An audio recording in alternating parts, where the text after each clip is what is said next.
Thank you very much. You may be seated.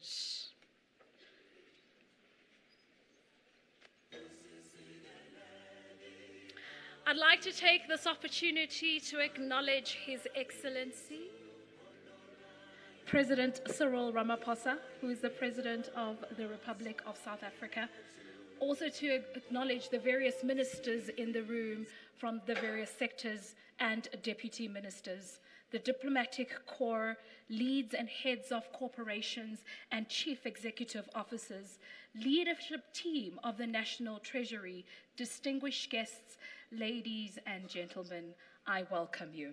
Just a few housekeeping rules for today. We do have free Wi-Fi and we'd love for you to spread the word on everything we will be sharing today. I think it is a topic that everybody should be talking about. So do not worry if you do not have enough data in here. All you go to is free CSI Wi-Fi and it's open. It does not require a link or a password at all.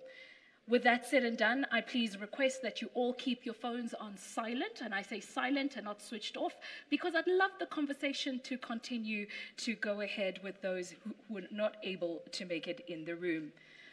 We also want to acknowledge our sponsors, who I will speak about in detail. We are a little bit pressed for time, so for now, I just want to acknowledge them, and then I will name them individually throughout the program.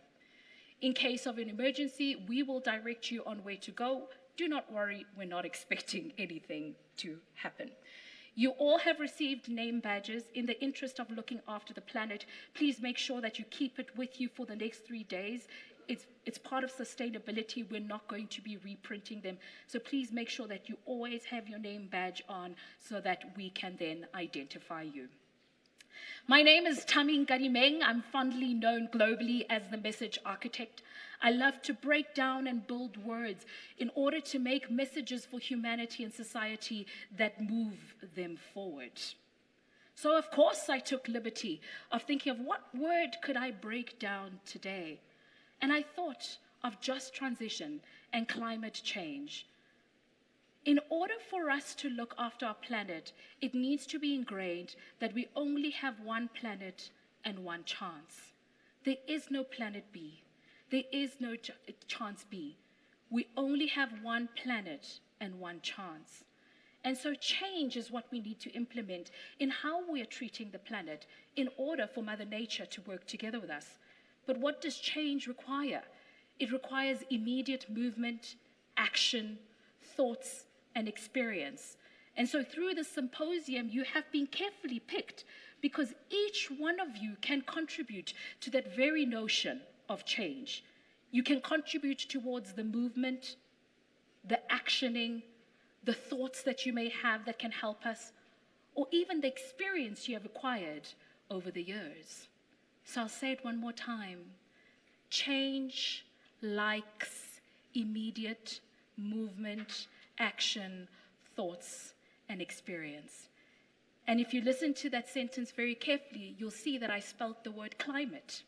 Change, C. Likes, L. Immediate, I. Movement, M. Action, A. Thoughts, T. And E. Experience. And with that, I officially welcome you to today.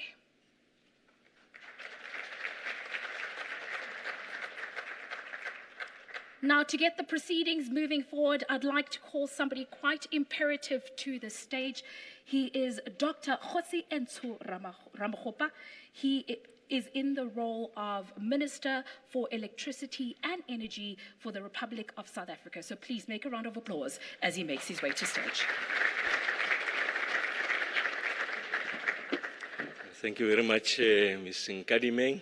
Let me take the opportunity to extend my warm and sincere greetings to the ministers that are present here, Deputy Minister Masondo, and also just to extend my warm and sincere greetings to Excellencies, ambassadors that have joined us here, and also just to greet everyone in your eminence. I really want to take the opportunity to thank National Treasury, the esteemed officials of National Treasury under the leadership of Minister Godongwana and Deputy Minister Masondo for having occasioned this conversation. I think it's important that we are able to unpack the question of climate resilience.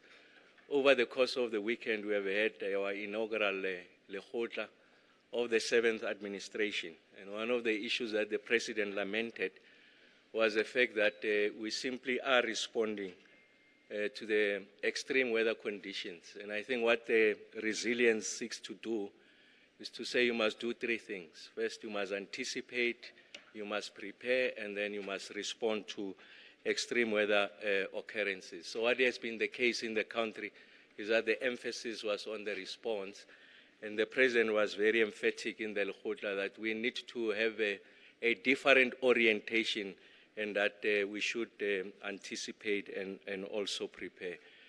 So I'm simply saying that this is consistent with the deliberations of the Lekgotla.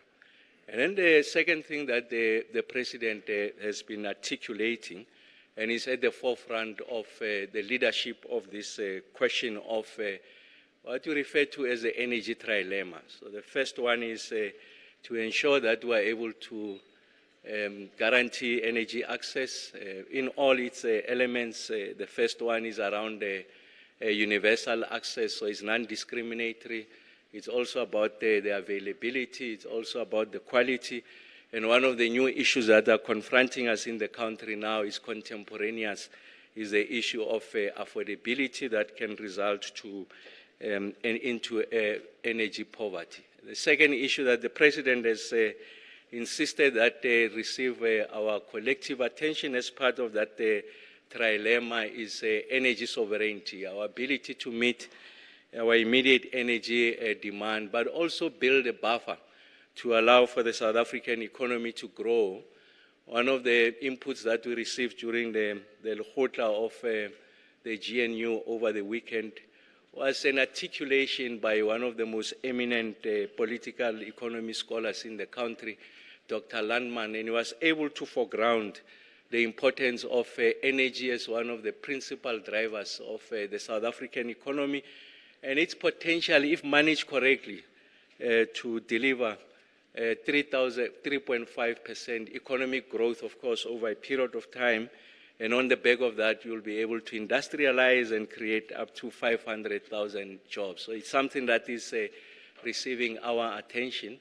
And the last leg of the trilemma is to ensure that there's that just energy transition. So our ability to protect and defend, if you like, the rights of vulnerable groups, protect them from the occurrence of extreme weather conditions, and that's why this conference on resilience is important in our ability to mainstream financing of this response. So I'm particularly grateful that the National Treasury has taken the lead in articulating South Africa's response, of course, drawing from a plethora of contribution by some of the most eminent scholars and intellectuals in this space. So we are confident of receiving a more coherent, if you like, articulation that can inform the work that the President has insisted that we should be one of our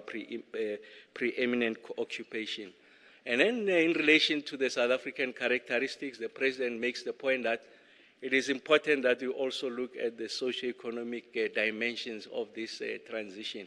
So if you like, in the South African context, we're talking of a quadrilemma, and that's what the President has insisted. So I'm underscoring the fact that it is the President that is taking the lead, and is fashioned it as one of the key, if you like, agenda items of the 7th administration. So ladies and gentlemen, I really want to invite you to join me as we invite the President to the podium to come and articulate in the most authoritative fashion how we want to deal with the question of climate change and climate resilience. President Cyril Matamela Ramaphosa.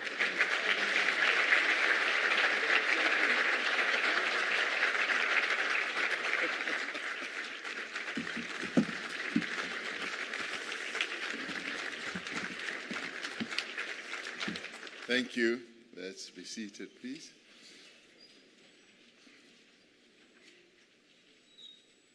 Thank you, Program Director, Ms. Tamin Kadimeng, Minister of Energy, Electricity, and authoritativeness in inviting the President, Dr. Kgosientsho Ramokgopa, Deputy Minister of Finance, Dr. David Masondo, Ministers and Deputy Ministers here present, Ambassadors and High Commissioners who are also honoring us by being present at this occasion, and representatives of various multilateral institutions and other development partners who are also continuing to walk this journey with us, and representatives of the South African Local Government Association, and indeed representatives, as I look around this audience, I see a number of people from business, from industry and civil society, and members of the Presidential Climate Commission who are also here present, and delegates and guests and ladies and gentlemen. It's really a pleasure and a joy to be here with you, particularly as you have heard from Minister Ramokgopa following on our Government of National Unity first Cabinet Lekgotla, where we met together, all of us parties that constitute that Government of National Unity as the executive of our nation, to strategize and to talk about where to for our beautiful country, South Africa, in the 7th administration.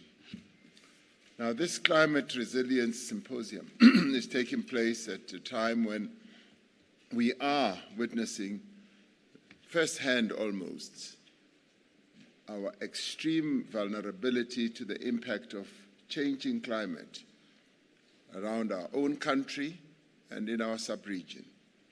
The storms that have hit the parts of Western Cape over the past week have caused enormous devastation to homes, to communities, to businesses, and to infrastructure. These adverse weather conditions temporarily brought container ship traffic to a complete halt at the port of Cape Town when we could least afford it, as we are rebuilding our capacity in as far as making our ports more efficient and effective. Rough seas resulted in cargo vessels losing containers overboard and others being extensively damaged. Now, the port of Cape Town is the country's second largest container terminal, and in the wake of what's been happening in the northern part of our continent, in the Suez Canal and all that, many countries and companies have been redirecting their cargo or their vessels right around the Cape, and this weather impact has been quite negative for us. And although Cape Town handles a variety of cargo, the biggest exports from the port are agricultural products, as many of you would know. Having perishable agricultural products stuck in the port or in transit for an extended period results in losses for exporters. This in turn impacts on the agricultural sector in our country, and given its impact or importance on our economy, there is a knock-on effect on the economy as a whole. This is just one illustration of the fact that climate change is as much an economic issue as it is a scientific, a social justice, a human rights, and a developmental issue.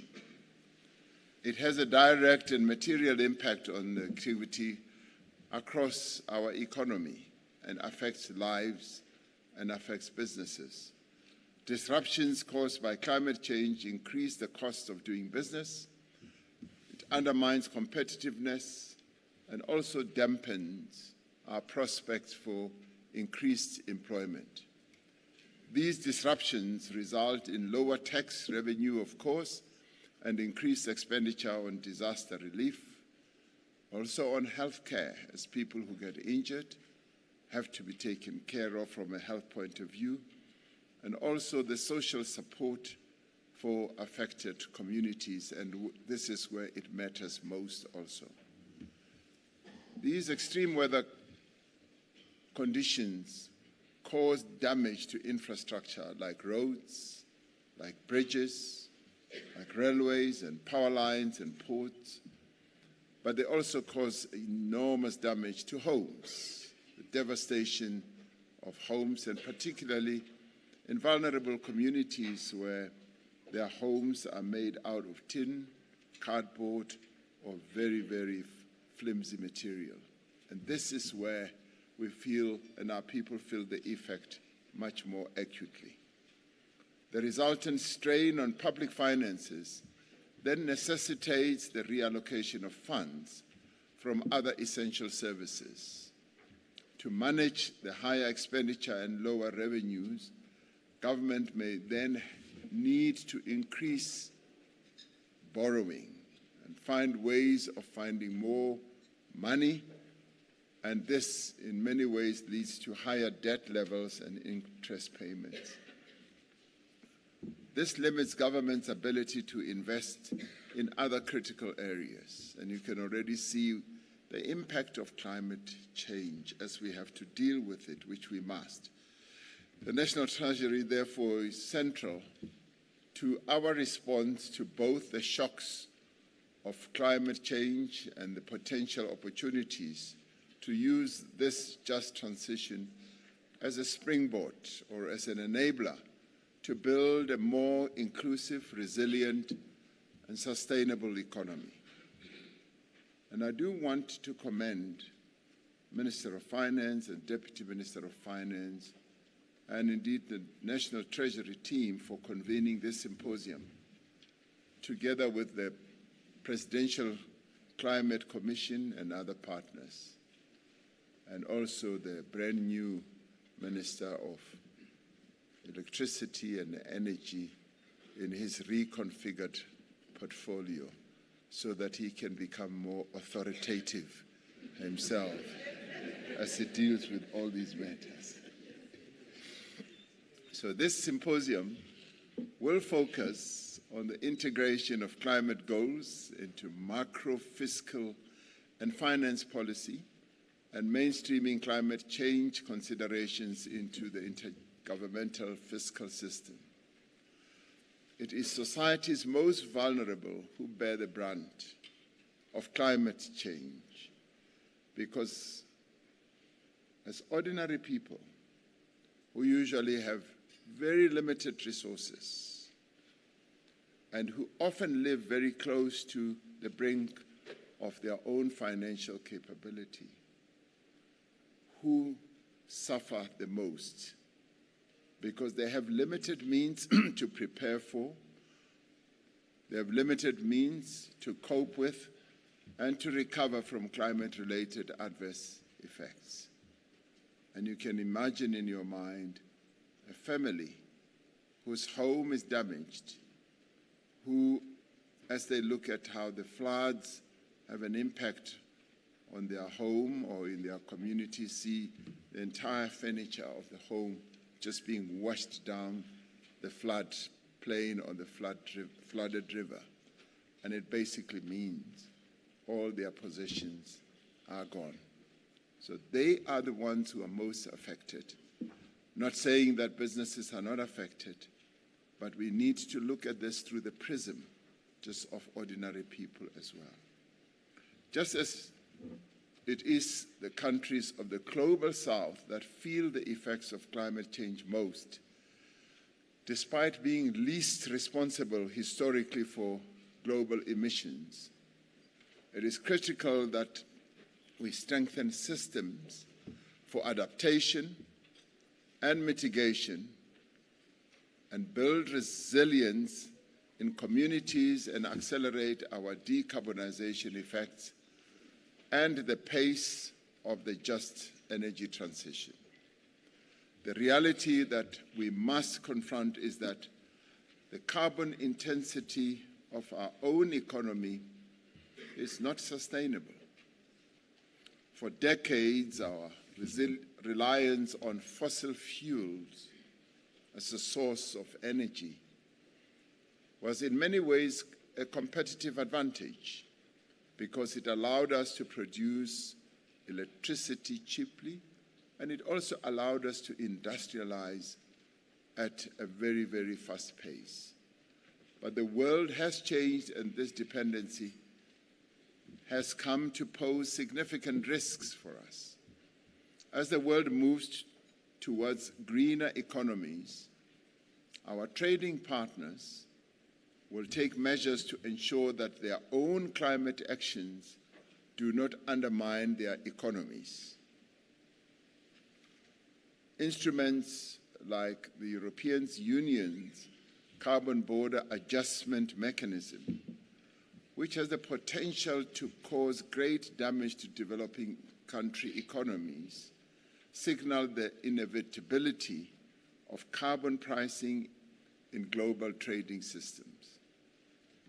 Our emissions-intensive energy system is likely to increasingly undermine our competitiveness in global markets. I have repeatedly said that South Africa will decarbonize at a pace and at a scale that is affordable to our economy and also affordable to our society. If we act fast or act too fast, and fast we must act, but if we act too fast, we risk damaging huge sections of our economy before we have built alternative energy and industrial capabilities. At the same time, not acting now risks our economic stability. So we must act, and we need to act fast, but we need to take into account our own capability of doing so. We must embrace a managed transition to a low-carbon economy, not only to safeguard our people and our environment, but to ensure our own economic resilience and growth. We are, in reality, facing a climate challenge of emergency proportions. Indecision and slow action are not an option for us.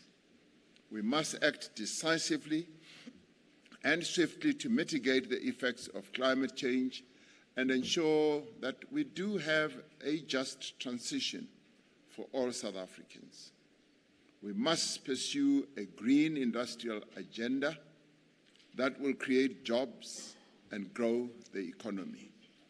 But in doing so, we must be wise.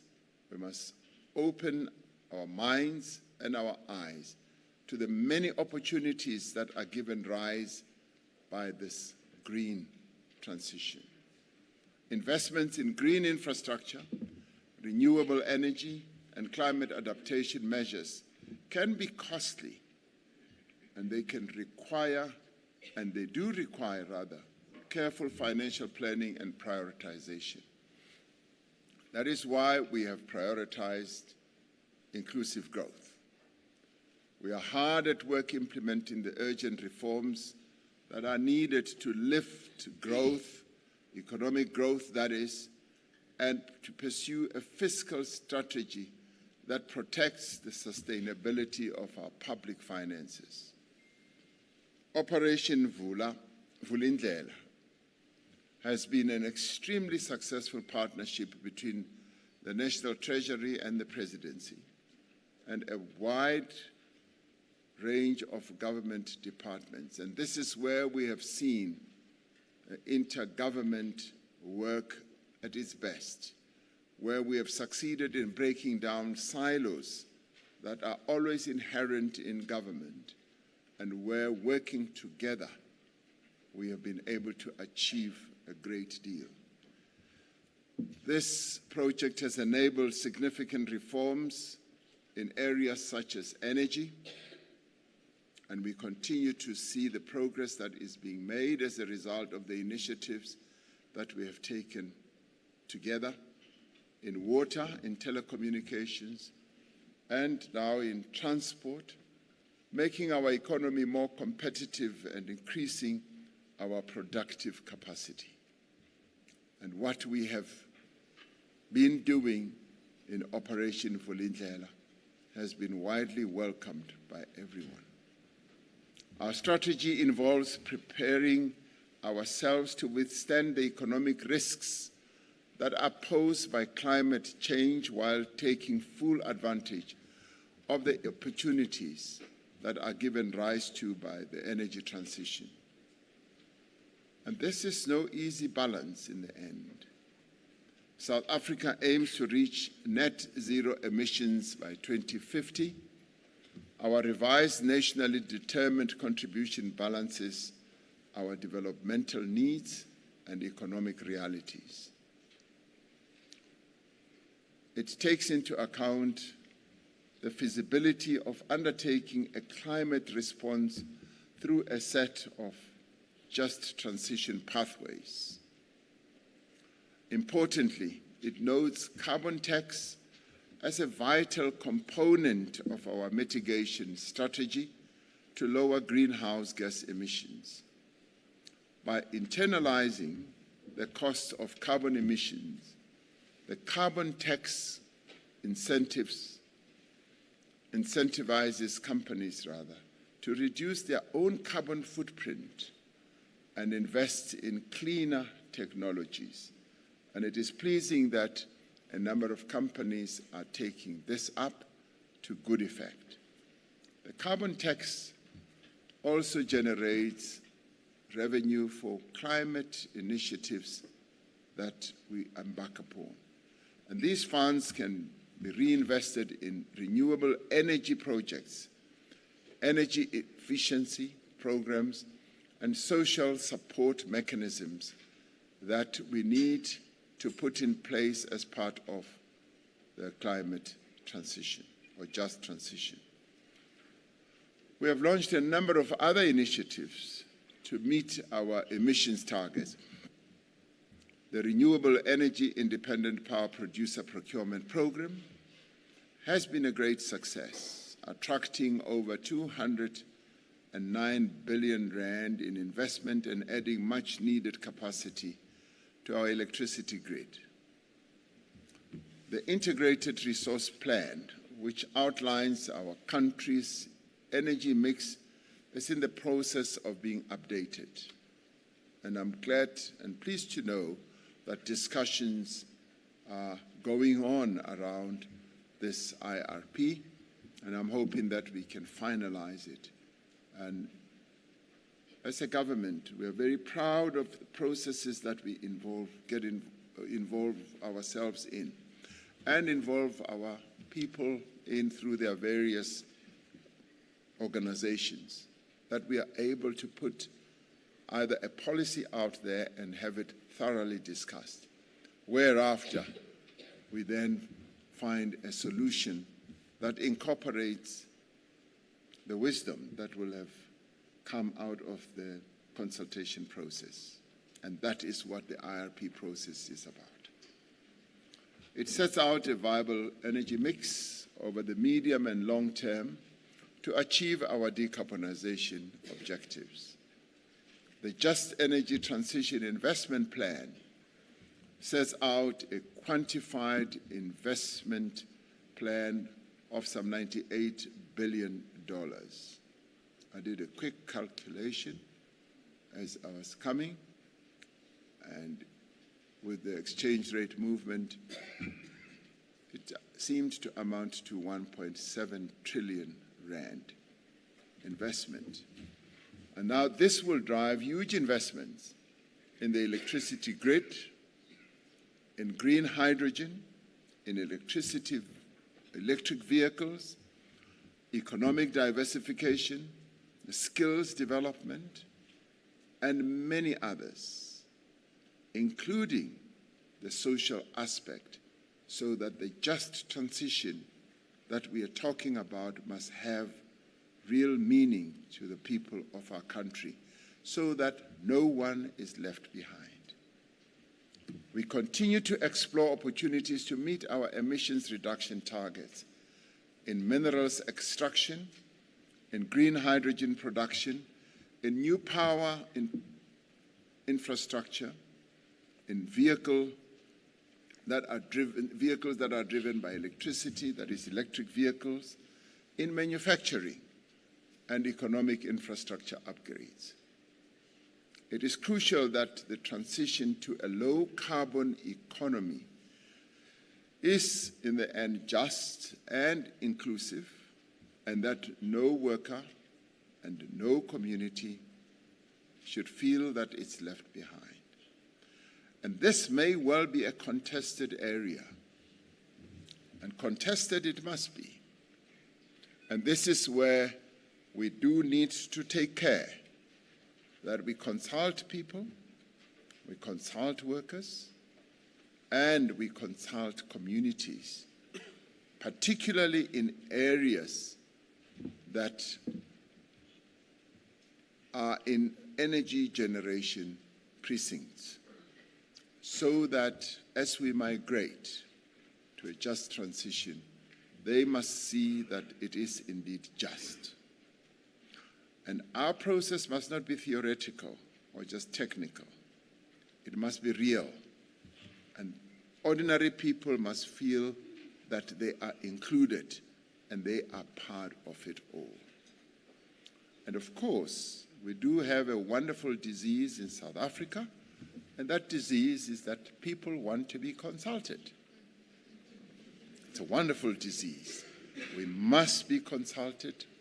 People no longer want to be taken for granted, no longer want to have things done for them without them being involved. And it is in climate change interventions that we do need to be extremely careful and be patient and hold thousands and thousands of meetings with ordinary people, talking to them, so that they too feel that they are part of the solution. And this is the South African way.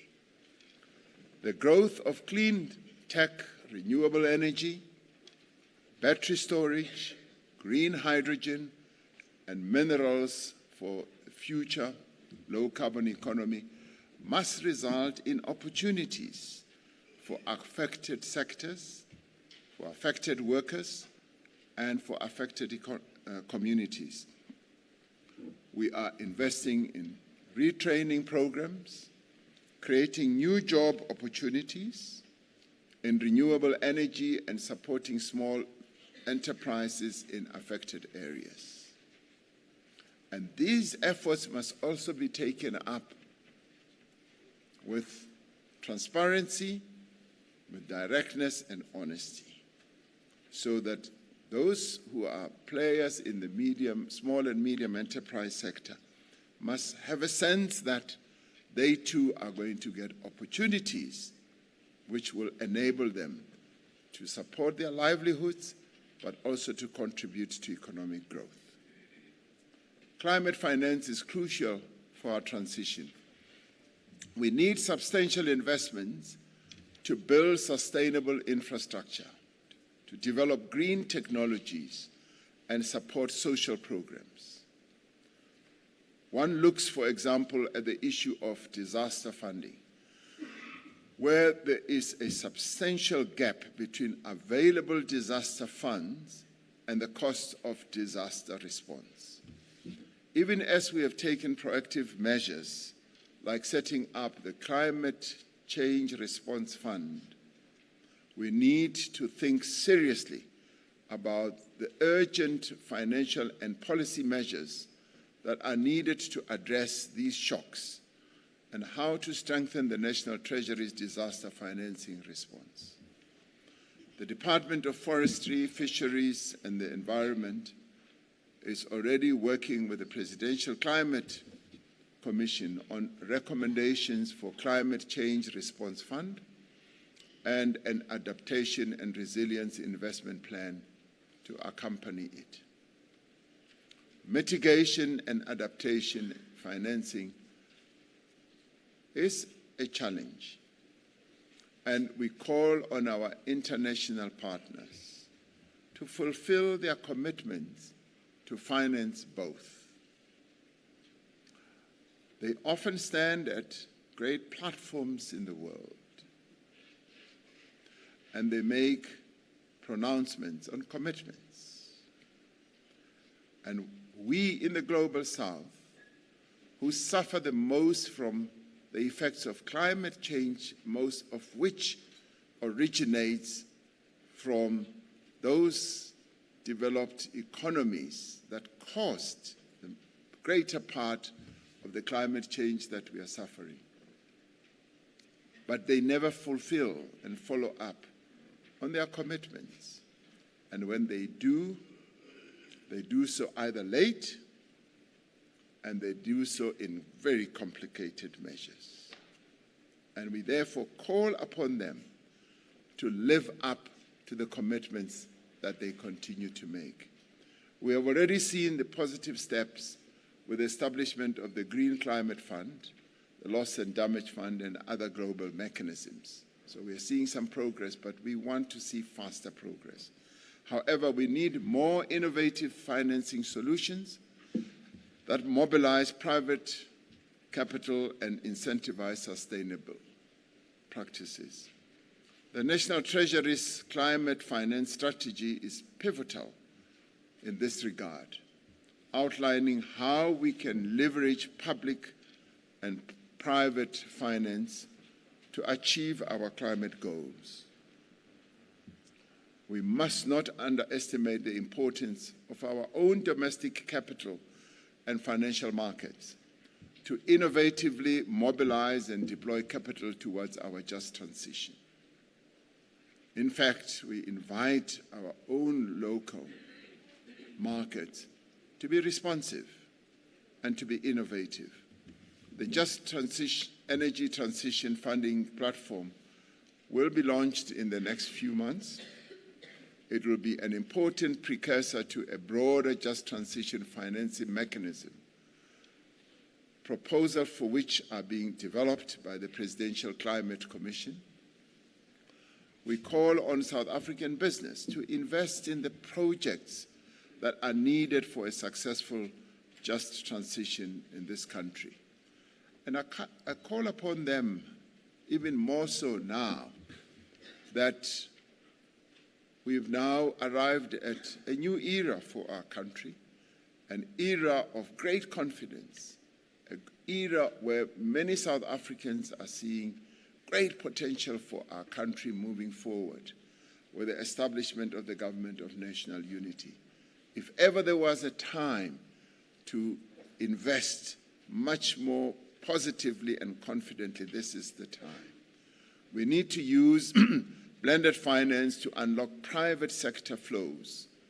International development finance institutions and governments of the global north that made financial pledges under the Paris Agreement and COP26 are important sources of cheap and concessional capital.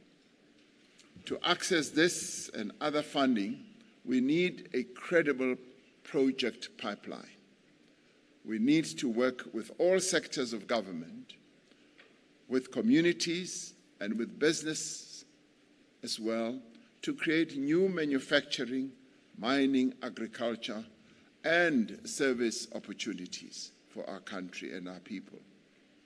The science of climate change is complex. So too are the economic, technological, the social, ecological, and political implications of all this. Nonetheless, climate action is an imperative. And it is an imperative because it is all out there for us to see that we've got to act, and we must act now. This requires collaborative efforts between government, business, communities, labor, civil society, and indeed our international partners. If we work together, if we understand the risks, and if we appreciate the urgency we can make our country truly climate resilient. And in doing so, we can build a sustainable future for generations to come. We have been able in the past to overcome many challenges. And this is one more challenge that we can overcome as South Africans. So I'm really delighted that people who've been brought together here are what I would call the brains trust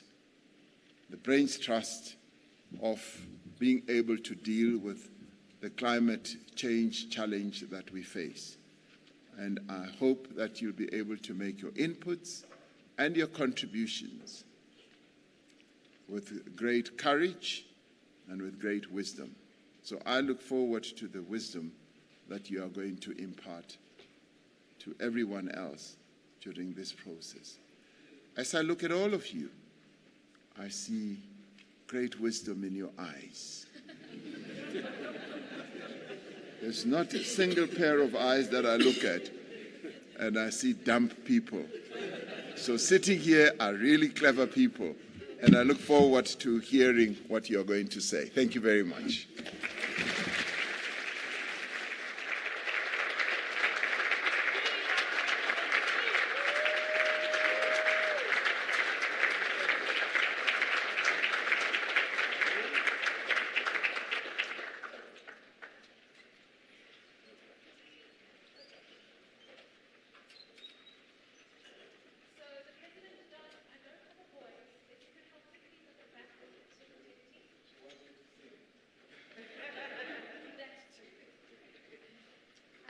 Thank you so much. The President does have a hard stop. Please join me. Do join me. However, we'd like to just capture one picture very quickly. So if I call your name, if you could please quickly make your way to stage before his hard stop.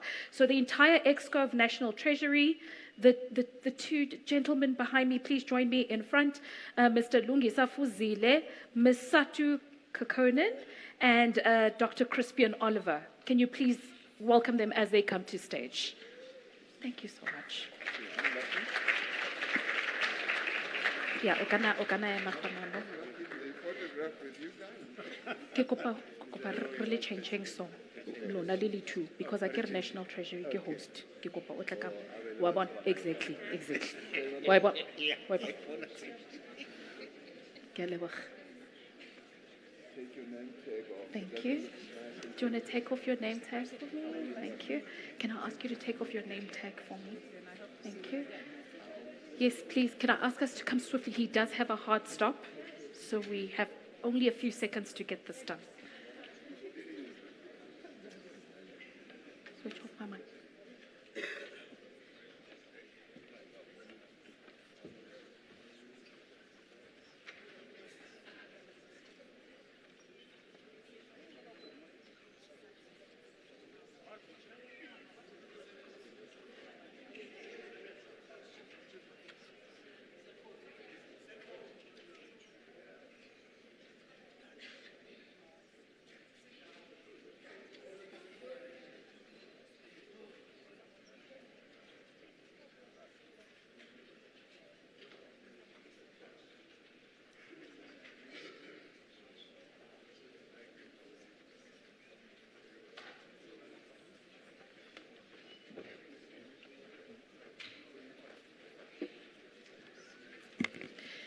If I please could ask that we all be in our seats and upstanding as the President makes his way out the stage. Please do not move from your seats at all. He won't have an opportunity for any meet and greet. He is rushing to another meeting. So if we could please all remain in our seats as he makes his way out, and then I'll explain the rest of the program. Do well.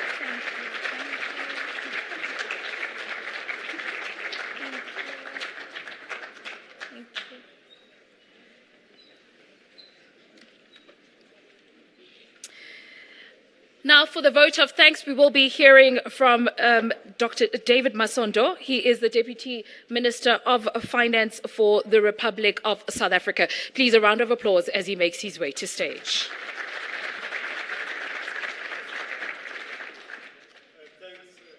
Thanks, Tammy. Can you hear me at the back? I was in another meeting, I was going to say Amanda to test if whether you can hear me or not. His Excellency President Ramaphosa, in absentia, the U.S. Ambassador to South Africa, His Excellency Mr. Brichetti, the British High Commissioner, His Excellency Anthony Philipson, the French Ambassador to South Africa, His Excellency David Martinon, Mr. Marino Cunat from the Embassy of Switzerland to South Africa, Deputy Ambassador from the European Union, Mr. Velgencio Carrito Rutz, Head of Cooperation from the Embassy of the Federal Republic of Germany, Mr. Fabian Kiriai-Leis. Got it right. The Director of UN Economic Commission for Africa, Southern Africa Office, Ms. Eunice Kamwendo, the Resident Coordinator in South Africa, UN Economic Commission for Africa, Mr. Nelson Muff, Director of the World Bank Group, Ms. Satu Konen, the Head of the United States Agency for International Development, Southern Africa Mission Director, Ms. Leslie Marbury, the President of Business Unity South Africa, Mr. Mxolisi Mgonjo, the President of the South African Local Government Association, Councillor Stofile, the Honorable Minister of Electricity and Energy, Dr. Ramokgopa, Deputy Ministers and other ministers, the Director General of the National Treasury, Dr. Duncan Pieterse, other senior government officials, commissioners from the Presidential Climate Commission of South Africa, distinguished dignitaries, esteemed guests and participants. It is my pleasure to welcome you to the National Treasury Climate Resilience Symposium. This symposium marks a significant milestone in our collective journey towards addressing the urgent climate challenges facing South Africa and the world at large. Allow me to convey the apology of our Finance Minister, Enoch Godongwane, for his inability to be with us today because he had to join the Parliamentary Standing Committee on Finance in Cape Town. However, he is here with us in spirit. His Excellency President Ramaphosa has just eloquently stated the negative impact of climate change. He's just indicated that this is not a distant threat. It is already here with us. The example he gave about the storms that disrupted the container ship traffic in the port of Cape Town is just one of the instances that reminds us that climate change is real. His Excellency also reminded us that climate change is not just an environmental issue.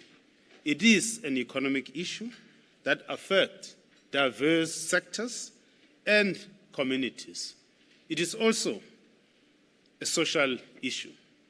The President has correctly stated that the poor are the most negatively affected by the devastating impacts of climate change, including climate change-induced floods. And I've witnessed this. During the recent general elections, I was doing the campaign, persuading people to vote for the ANC. In KZN, don't ask me what actually happened. It's another conversation for another day. But I met Mam Kize, and I'm saying Mam Kize is not a real name because I have no consent from her to talk about her and her experience in platforms like this. I met Mam Kize and her displaced children at a township called Umlazi. Mam Kize lost everything to the floods. Her house was gone. Her dignity was also gone. Mam Kize also told me how her displaced children were frequently abused as she lived like a vagabond, moving from one place to another without a house. The South African government is committed, as President Cyril Ramaphosa has said, to transitioning South Africa to a low carbon and climate resilient economy.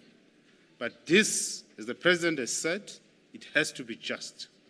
Workers and communities must not be left behind. It should prioritize energy independence and security of supply. It should ensure that developing countries have control over their energy resources. It should also ensure access to reliable and affordable power. The decarbonization of our economy presents a unique opportunity for industrialization of our continent. By embracing green technologies and sustainable practices, new industries and job opportunities can be created, particularly in the renewable energy sector. Africa is not only endowed with the sun, a critical source for solar energy. Africa is also endowed with critical minerals for decarbonization. Mining and adding value to boost the industrialization of the African continent require concrete action beyond talk. The National Treasury's role is critical in this journey. As a fiscal authority, the National Treasury has taxing, borrowing, and funding allocation which can fundamentally influence and contribute building a low carbon and climate resilient economy. The South African government is introducing an investment allowance starting March the 1st, 2026 to boost local electric vehicle production. In terms of this allowance, the producers can claim 15% of qualifying investment spending on production capacity for electric and hydrogen-powered vehicles in the first year. By leveraging public finances, the government can de-risk private investment and mobilize resources for climate and just energy transition, ensuring a resilient and prosperous future for all South Africans. The objectives of this summit are to strengthen and clarify the National Treasury's contribution to climate response, to mobilize content and stimulate discussions on the decarbonization of the topics related to this subject. This symposium is also aimed at framing priority actions for the National Treasury in order to enhance our policy influence and advocacy. We also seek to contribute towards the development of a comprehensive green growth strategy. We'll also want to share with you key activities that we're undertaking as National Treasury related to low carbon and climate resilient economy. This symposium is a platform for dialogue, for sharing knowledge, for collaboration, in order to allow for an integrated and coordinated approaches to tackle climate change.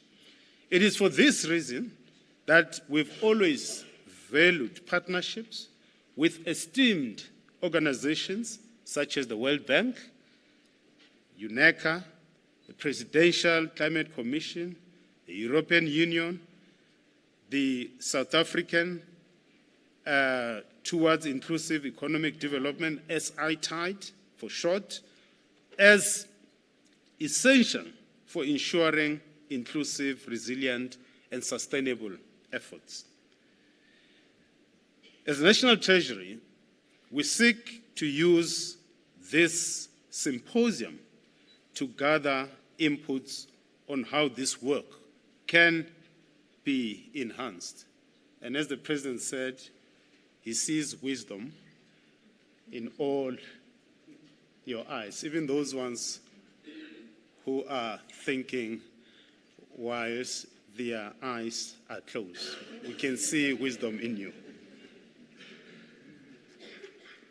The economic and fiscal context on the African continent, including South Africa, is a challenging one. It is estimated that African countries need trillions of US dollars to finance investment in agriculture, energy, water, and transport to build decarbonized and climate-resilient economies. High debt levels and increasing debt service costs limit our Africa countries' fiscal space, hindering our capacity to invest in critical areas needed for building climate-resilient economies. The South African budget 2024 aims to support higher public and private investment while stabilizing debt and reducing fiscal risks. Debt service costs consume a larger share of taxpayer resources. It is for this reason that the recent South African national budgets have been seeking to reduce our debt so that we can also reduce the debt service costs. This will enable us to allocate more resources towards climate action initiative without compromising other essential services such as providing housing, safety to Mamkize and her children in KZN. The South African government is prioritizing capital budgets with a 7.3% increase in capital investment over the medium term to support projects that enhance climate resilience.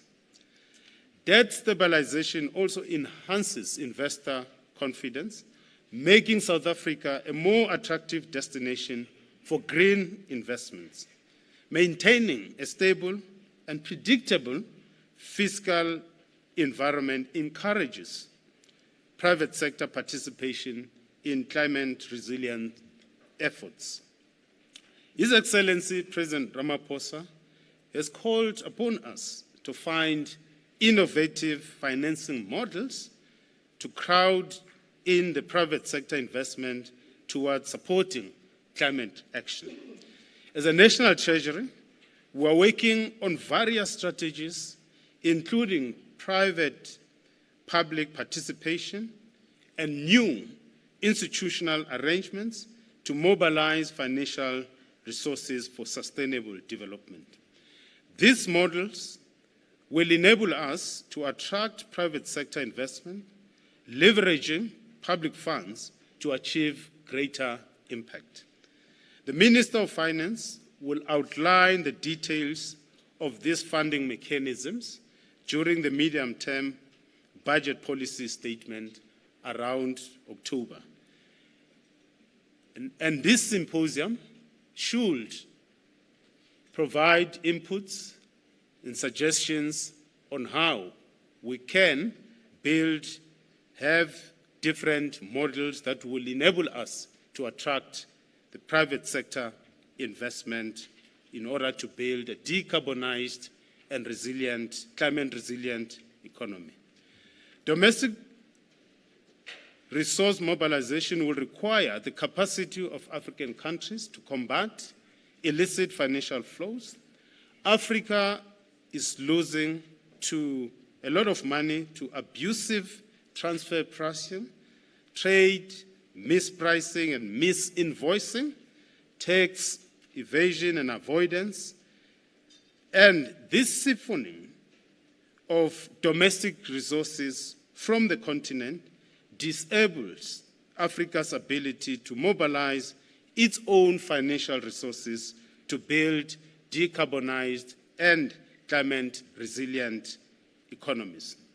In his speech today, His Excellency President Ramaphosa appreciated the positive steps with the establishment of the Green Climate Fund and the Loss and Damage Fund and other global mechanisms. The Loss and Damage Fund is a critical lifeline for developing countries facing the brunt of climate change's devastating consequences.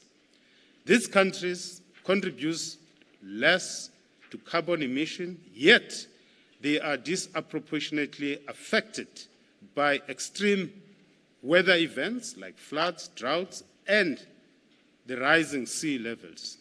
The Loss and Damage Fund offers financial support for rebuilding infrastructure, resettling communities displaced by climate change, and developing infrastructure that is more resistant to climate impacts.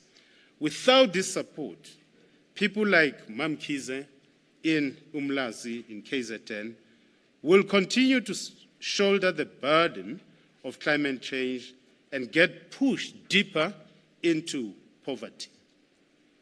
Traditional solutions like debt or concessional fund denominated in foreign currency come with significant risks. Currency fluctuations can significantly increase the repayment burden for developing countries. A sudden depreciation in their currencies could make it harder to service loans denominated in a stronger currency like the US dollar.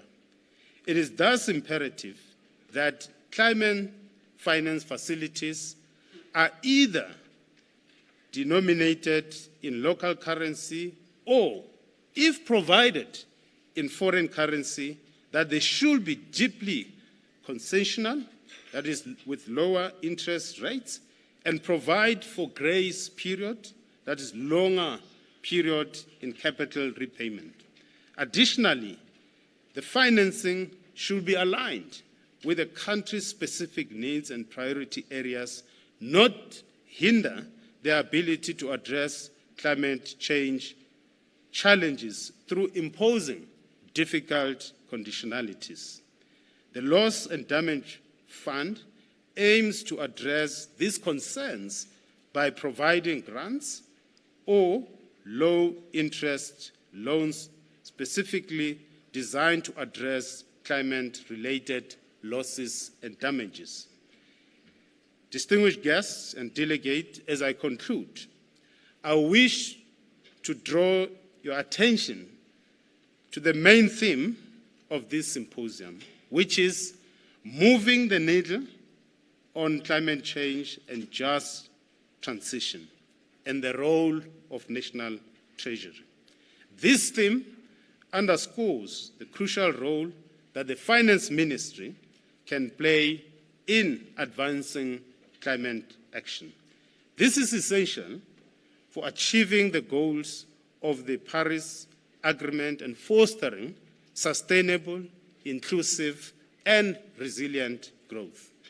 I commend the Symposium Planning Committee for their hard work, and I know some of you, you've not been sleeping, waking up at night thinking that the symposium has started.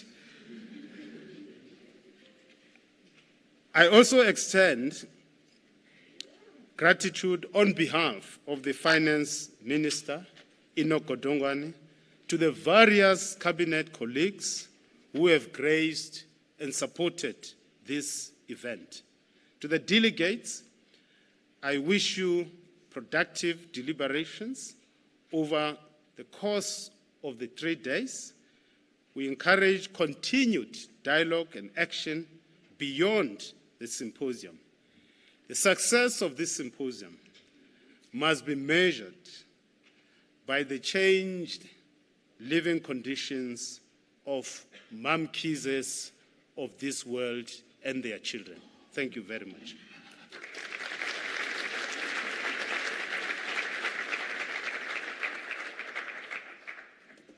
Thank you so much to you, Deputy Minister. If you'd like to make your way off stage to be a little bit more comfortable, you're more than welcome to do that as we proceed.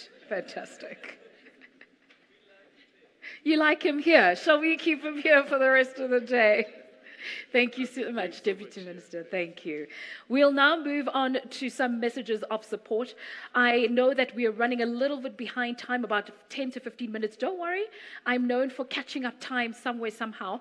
But I please ask all the speakers to stay within their time allocated so that we don't run too behind schedule. Because a little bit later today, we will be also attending a cocktail event. We want to make sure that all of you are ready and in time for that. Now, all our speakers have incredible bios, but in order to keep up time, I'm going to ask that you rather engage with them on their social media pages and also research them. All of them are, it's not an official word, Googleable. So just for the interest of time, I'm going to introduce them by name and titles so that we can move swiftly along. Now, I'm looking at my next speaker, and I love this part of my job, is trying to learn how to pronounce, names and surnames correctly. I think names and surnames are of such importance. I mean, they're given to you by your family. So please bear with me. I've been practicing. For the first message of support, we're going to introduce on stage Ms. Satu Kekunen. Yay! Country Director of the World Bank, and then we will World Bank Group, and also the United States Ambassador to South Africa. Of course, we have His Excellency Mr. R.E., that's Reuben Brigety II. Please clap your hands as they make their way to stage. Yeah.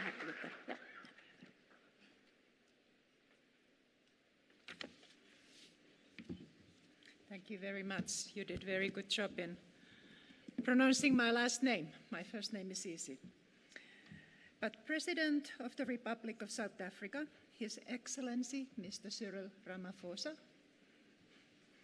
Honorable Ministers and Deputy Ministers, members of the Diplomatic Corps, esteemed guests, all protocols observed.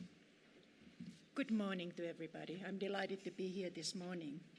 And on behalf of the World Bank Group, I'm pleased to extend our support for South Africa's leadership and commitment to address climate change. Climate change is a defining challenge of our times. Every day we are witnessing its local and global impacts. And we know that the climate change does not recognize geographic borders. No country, no people are immune to its impacts. By 2050, climate change may push more than 200 million people to move within their countries. And in the next 10 years, it may force more than 130 million people globally into poverty. These are very big numbers. It could cut crop yields and intensify the frequency and severity of climate events. Climate change threatens also South Africa's economy.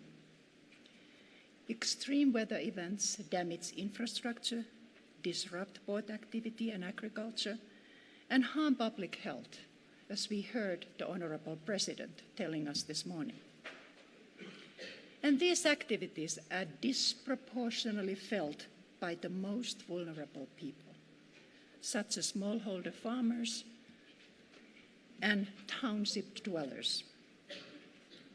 Addressing climate change is thus essential to protect people's livelihoods. The good news is that South Africa is taking action. South Africa has some of leading global climate scientists. South Africa was also the first country on the African continent to adopt a carbon price. It has adopted just transition framework, amended electricity regulations, and is working on a climate change bill. This work is not easy, but this work is necessary, and much more is needed. The World Bank published 2 years ago a South Africa Country Climate Development Report.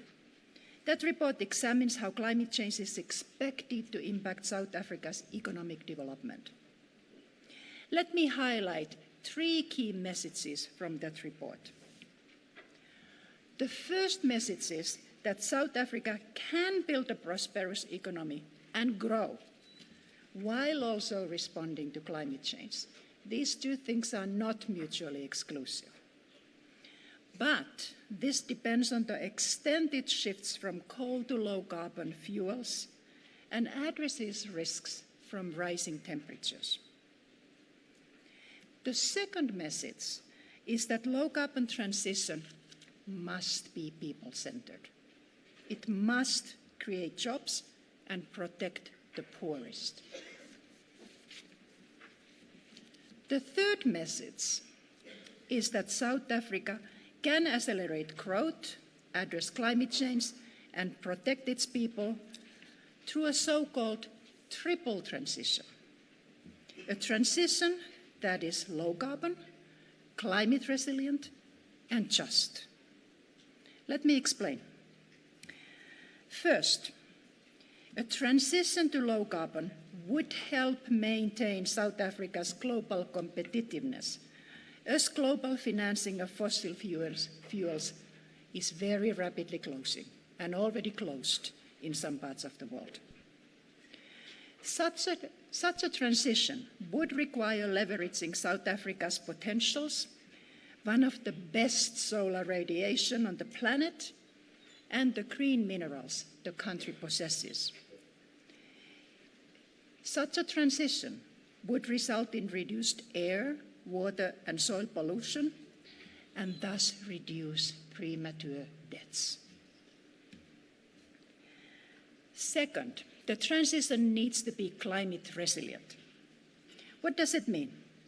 It means mitigating the impacts of climate change on agriculture, cities, infrastructure, and people through investments, for example, in climate-smart agriculture, sustainable land management, and a robust disaster management system. Thirdly, achieving resilient low-carbon shift only matters if it's done in a just way, protecting the people along the transition. Now, without this kind of a triple transition, climate change could drive almost 1 million South Africans into poverty by 2030, according to the estimates in the report. But the good news is that at the same time, for each job eliminated in the transition, 2 to 3 new jobs could be created by 2050. However, since these new jobs will not necessarily emerge immediately or in the same sectors or in locations, public-private interventions will be necessary to equip people with new skills, to facilitate labor movements, and to provide social safety nets. The cost of this transition is going to be high. It will be at least $500 billion by 2050, of which $140 billion is needed by 2030. Therefore, financing from the international community and mobilization of private capital will be vital. Government will not be able to finance this alone. The World Bank is ready to assist South Africa in this transition, both with technical assistance and with financing. We are proud to already support South Africa with its energy transition. This includes the restructuring of the power sector, decommissioning of the first coal-fired power plant, investments in renewable energy and storage, and just aspects of the transition. But we are ready to do much more, both financially and technically. I look forward to the discussions in this symposium, and I applaud National Treasury's leadership in addressing climate change and arranging this symposium. And last, I want to encourage all of us in this room to commit to actions that help South Africa to reach its climate goals. Let's save our planet together. Thank you very much. Geale Boga.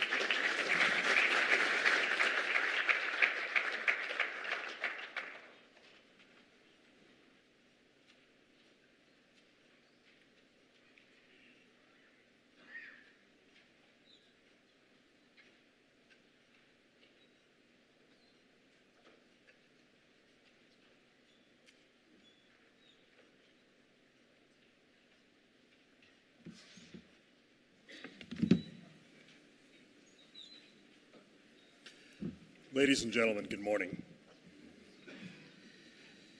In absentia to His Excellency the President of the Republic of South Africa, Cyril Matamela Ramaphosa,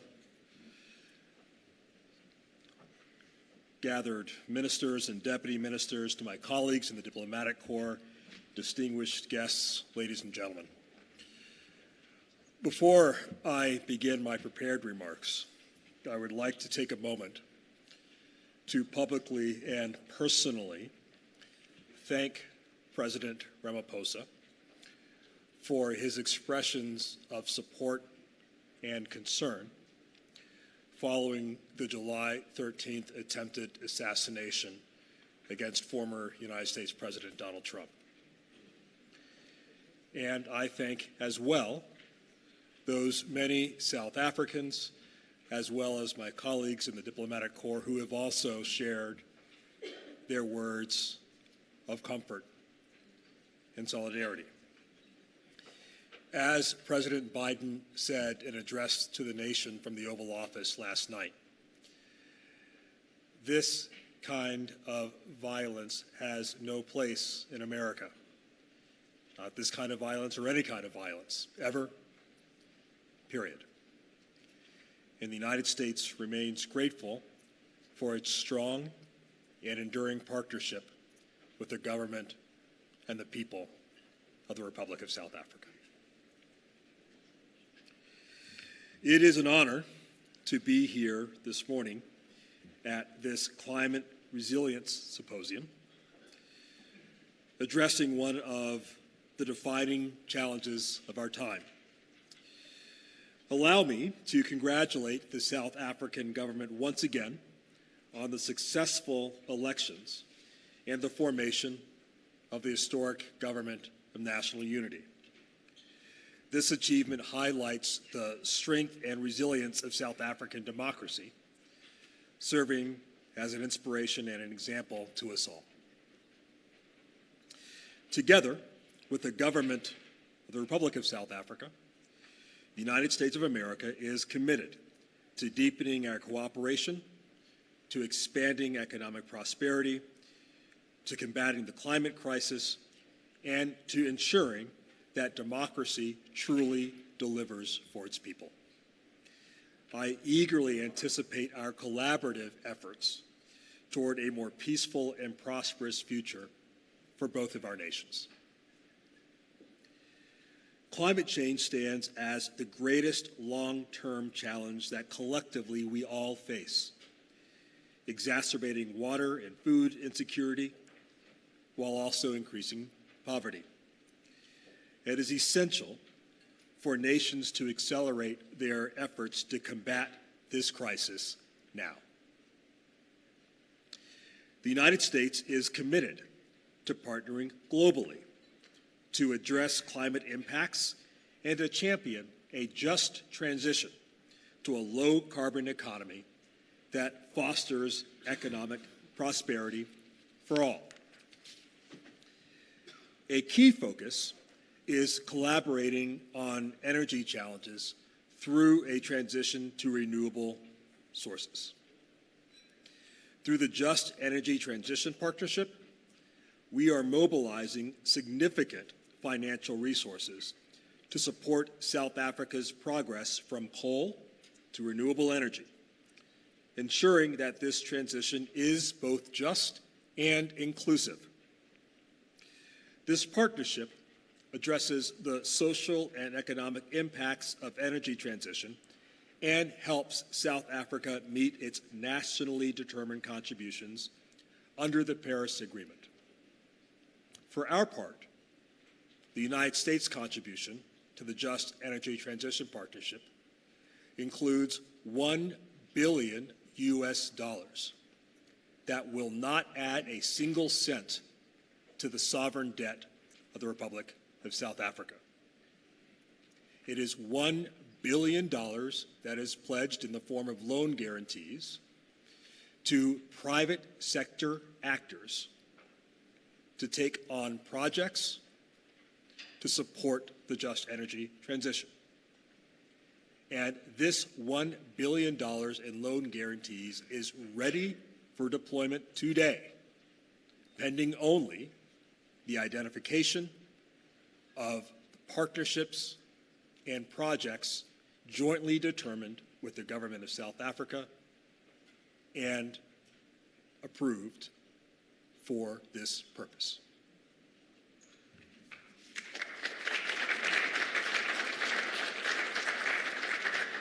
I should further add that this $1 billion is not meant simply to fund the projects that are jointly identified, but also to incentivize and to catalyze further private sector investment in this space, as called for by President Ramaphosa in his remarks earlier this morning. We understand that the path to decarbonization is complex and comes with significant challenges. The economic and social costs of transitioning away from coal are indeed substantial. The transition is a chance to build a more resilient, more just, more inclusive, and more diversified economy that leverages South Africa's abundant renewable energy resources and that creates new economic opportunities while protecting vulnerable communities and reducing pollution in this beautiful country. In conclusion, this symposium this week is a chance for us all to recognize that the path to a sustainable future is not just an obligation, but an opportunity. An opportunity for innovation, for continued collaboration, and for shared prosperity. South Africa's leadership in this transition is vital, not only for the nation, but for the Southern African region and for the continent at large. As partners, we can address the climate crisis together, uplifting communities and forging a brighter, more resilient future for all. Thank you very much.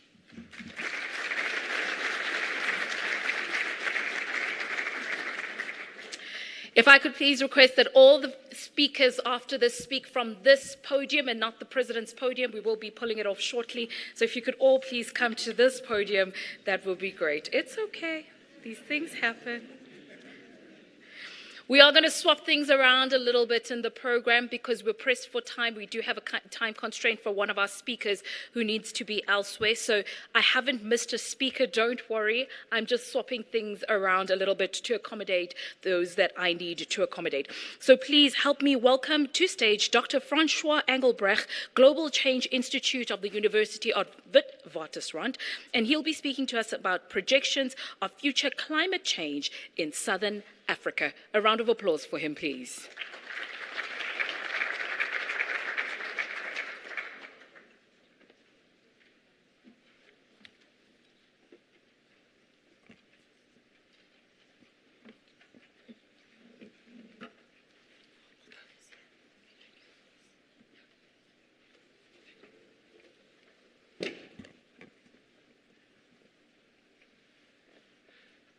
Good morning, ladies and gentlemen. Thank you, Program Director. I won't attempt to address all the formal dignitaries as the Deputy Minister did. That's beyond my expertise as a climate scientist. But let me say, ladies and gentlemen, that it's a great privilege for a climate scientist to speak at a meeting opened by the President of your country. It's wonderful to address a number of ministers and deputy ministers, ambassadors, high commissioners, directors from key financial institutes. It has always been clear to me since I started my career in the climate sciences that in South Africa, government does listen to the climate scientists. And frequently we have the opportunity to engage with decision makers at the highest level. So in South Africa, and this is a privilege that doesn't exist in all countries, there is a pathway for climate science to find uptake in policy. So in this context, I acknowledge today the presence of colleagues from the Department of Forestry, Fisheries and Environment, the Presidential Climate Commission and National Treasury, key three entities with whom we as the climate scientists engage in the country, and thank you so much for the invitation to make this presentation today. My task, everyone, is to provide an update of what we've been hearing about this morning, climate change and its impacts in Southern Africa and in South Africa. Let me take you through an overview of what we may expect in this part of the world as we move deeper into a warmer world. First, I have to point out news that is not good news. The world has now, for the first time, exceeded the 1.5 degrees Celsius threshold of global warming. In fact, the period June last year to May this year is the warmest 12-month period ever measured by humans. The measurements go back to 1850. That was a staggering 1.63 degrees Celsius above the pre-industrial temperature. What it means is that a new era in climate is dawning, the era of 1.5 degrees Celsius of global warming. The Paris Agreement on climate change tried to prevent this, as I think everyone in this audience will know. The Paris Agreement tried to keep global warming to well below 2 degrees Celsius. Preferably below 1.5 degrees Celsius. And already back in 2021, the IPCC, the Intergovernmental Panel on Climate Change, acknowledged that it's more likely than not that we can no longer stay below 1.5 degrees Celsius of global warming. So now we see the first 12-month periods exceeding that threshold, and it is now, I would say, likely that climate on the average will exceed that threshold permanently. And the best estimate the IPCC has available for this is the early 2030s, permanent exceedance of the 1.5 degrees Celsius threshold of global warming. So what does it mean for us in Africa and in Southern Africa? A 1.5 degrees Celsius world, the IPCC assessed back in 2018, is a more dangerous world for us to live in. Let us just examine briefly what has been happening during this time that we've exceeded the threshold for the first time globally. We've just lived through a devastating drought in Southern Africa. It was bad in South Africa, but it was worse in northern Botswana, into Zambia, northern Namibia, Zimbabwe, and Malawi. Zimbabwe, Malawi, and Zambia have all declared national states of disaster in March and April this year. So on that map on the left-hand side, you can see that rainfall anomalies was about 40% on the negative side, so 40% less rainfall than normal in the summer half year, and huge impact on the landscape. So if we look there in those satellite images around the Zambezi River, much depleted vegetation right now compared to a year ago. And we've had tens of thousands of cattle die-offs, huge impacts on the wildlife in these southern African countries. But is the drought the result of climate change? I'll get to that. Let me just mention that it is also the crops, of course. The maize crop has been much substantially lower this year compared to previous years in Southern Africa. And really heartbreaking scenery in the region. For example, in the Okavango River, hippopotamus getting stuck in the mud and die. And this was the reality of drought the past season. I've just had the privilege of visiting some of these regions with colleagues of University of Botswana, Namibia, and Zambia, and it has been a severe drought. The colleagues call it historical, unprecedented in these northern countries. And of course, the SADC countries are responding to this, and the SADC countries are currently calling for $5.5 billion of support for what is called life-saving support, specifically for subsistence farmers that have lost their entire crops during this drought. Now, this specific drought occurred in association with the red bar on that slide. This will be important for my slide on climate change in the region. The El Niño event, which is a natural part of climate variability, is responsible for the drought. But as I will show in the slides to follow, climate change made the drought worse, specifically in terms of the heat waves it brought. And a bit of good news, and this will be the last bit of good news from my side today, unfortunately, is that a La Niña event is forming in the Pacific Ocean.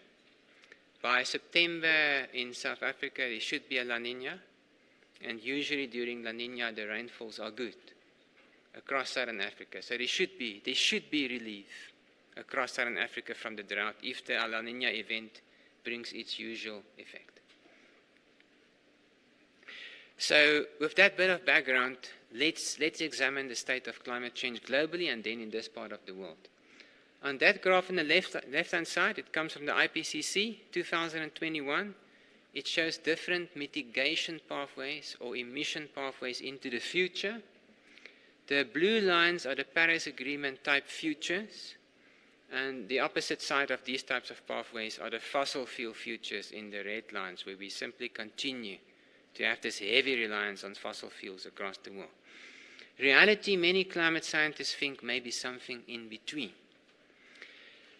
But right now, in 2021, in fact, we should say the IPCC said even if in 2021 we were able to implement the most ambitious type of mitigation pathways, it was already more likely than not that we will exceed the 1.5 degrees Celsius threshold. So we left the mitigation process for too late in the day. The IPCC said in 2021, the first individual year above 1.5 degrees Celsius of global warming will likely be in the mid-2020s. It has now happened.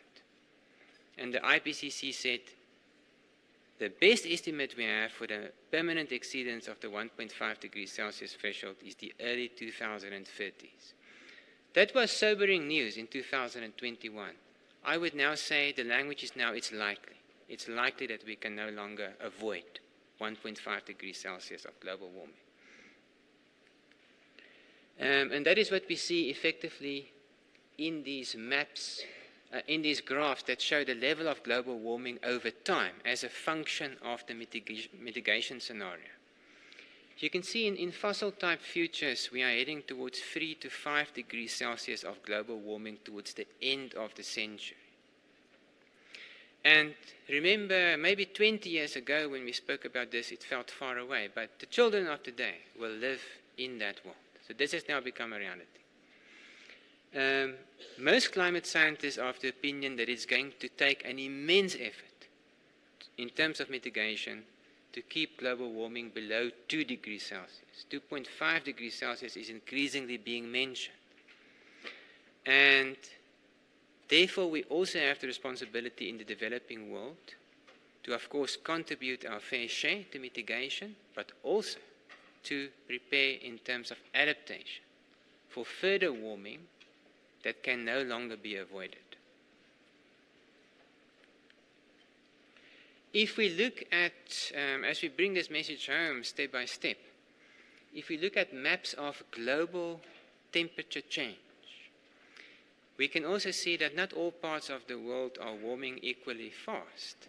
The top left map there is a world that has warmed by 1.5 degrees Celsius. 3 years ago when I showed that slide, it was a projection. Now it is reality. The 1.5 degree world is here. And you can see that in the southern hemisphere, the strongest warming occurs nowhere else but over Botswana. So the warming is centered over northern Botswana, central Zambia. It's about the regional circulation systems that determine weather in this part of the world. Won't get into too much detail, but it's about the big high pressure systems that form in winter. They suppress cloud formation, and in a future world, they occur more frequently in summer as well. As we then move into the 2 degree world, that at the current rate of emissions, wait for us in the 2040s. And then beyond that, into the 3 and 4 degrees world, you can see on this projector we have available today at least, the entire world is dark red as we approach that 4 degree world, the entire region. So here in Southern Africa, in the interior, the rate of warming is in the order of twice the global rate of warming. So we are really sensitive in terms of the regional rate of warming. But at the same time, Southern Africa is one of the few regions in the world that is projected to become generally drier in a warmer world, not generally wetter.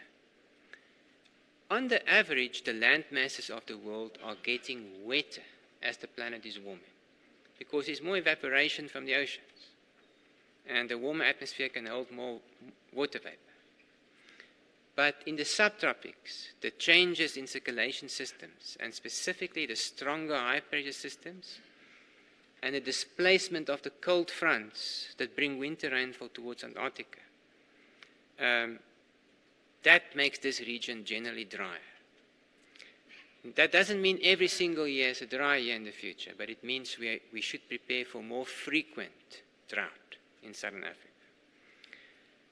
The IPCC concluded as far back as the 4th assessment report, 2007, that the Southern African region is likely to become generally drier. That message hasn't changed until including in the 2021 assessment report. So let's now that we've seen this global pattern, zoom in a bit more into the climate change of the Southern African region. And for this, we'll make use of regional climate models as opposed to global models. And let me just mention that it is the Department of Science and Innovation in South Africa with the Center for High Performance Computing that make this type of modeling science possible in South Africa.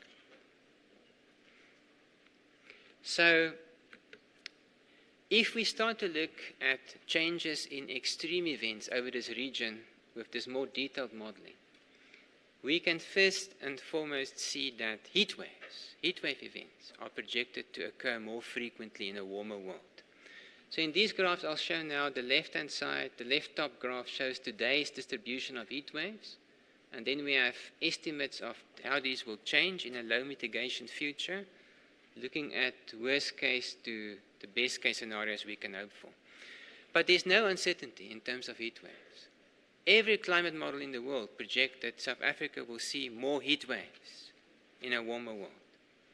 So we can say with certainty today that the heat waves of the next 20 years will be unprecedented in Southern Africa. Now, it is this combination of the region becoming warmer with more extreme events in terms of heat waves, in combination with drought, that make our region so challenging in terms of adaptation. If a region that is water stressed and dry becomes drier and much warmer, the options for adaptation are limited. And that's the main reason why the IPCC already in 2018 declared Southern Africa as one of the world's climate change hotspots. If we look at other extreme temperature type of events, for example, high fire danger days, it should of course not surprise us that in a warmer world that becomes generally drier, the meteorological fire danger will be increasing. And of course, once again, the past season serves as a demonstration with the devastating fires we already had in October last year in the Free State province, and now again in the KwaZulu-Natal province. More high fire danger days is a clear fingerprint of climate change in the Southern African region. What about rainfall? As I've already mentioned, most climate models project general decreases in rainfall across Southern Africa. But there's one important exception. Over the Drakensberg region of South Africa, including the Lesotho Drakensberg, a number of credible climate models, almost half of them, project rainfall increases. That's the one region in South Africa where we have uncertainty in the projections. And that is important in terms of our water security. Unfortunately, a small majority of climate models project general drying also over our mega dam region in the east. And that, of course, may bring pronounced risks to this part of the world. If we look at soil moisture,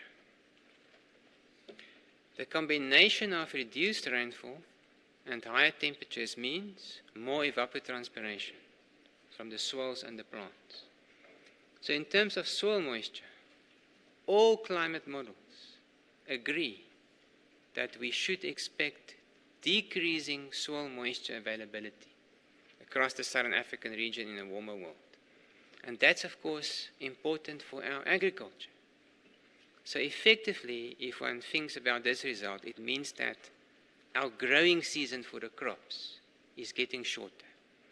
We have to wait deeper into summer to have enough moisture to plant the crops. And the moisture availability also disappears earlier in the late summer. And then finally, in terms of extreme rainfall events, this is a surprising result. Although most climate models project rainfall decreases for Southern Africa in the east, those very same models project rainfall increases in the east in terms of extreme events. So the number of extreme rainfall events are projected to increase, even though the rainfall totals are projected to decrease by the majority of climate models. That means also that the nature of rainfall is changing. When it rains in the future warmer world, it rains more intensely than in the past.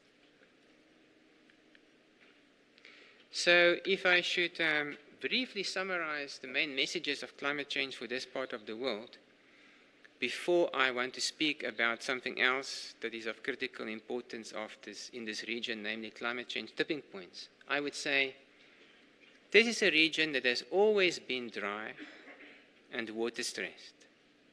But in a warmer world, it is projected to become likely drier and certainly drastically warmer. And that means the options for adaptation will be limited.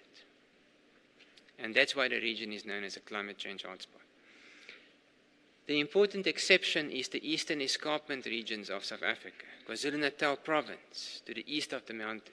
Here, most climate models are projecting increases in extreme precipitation events.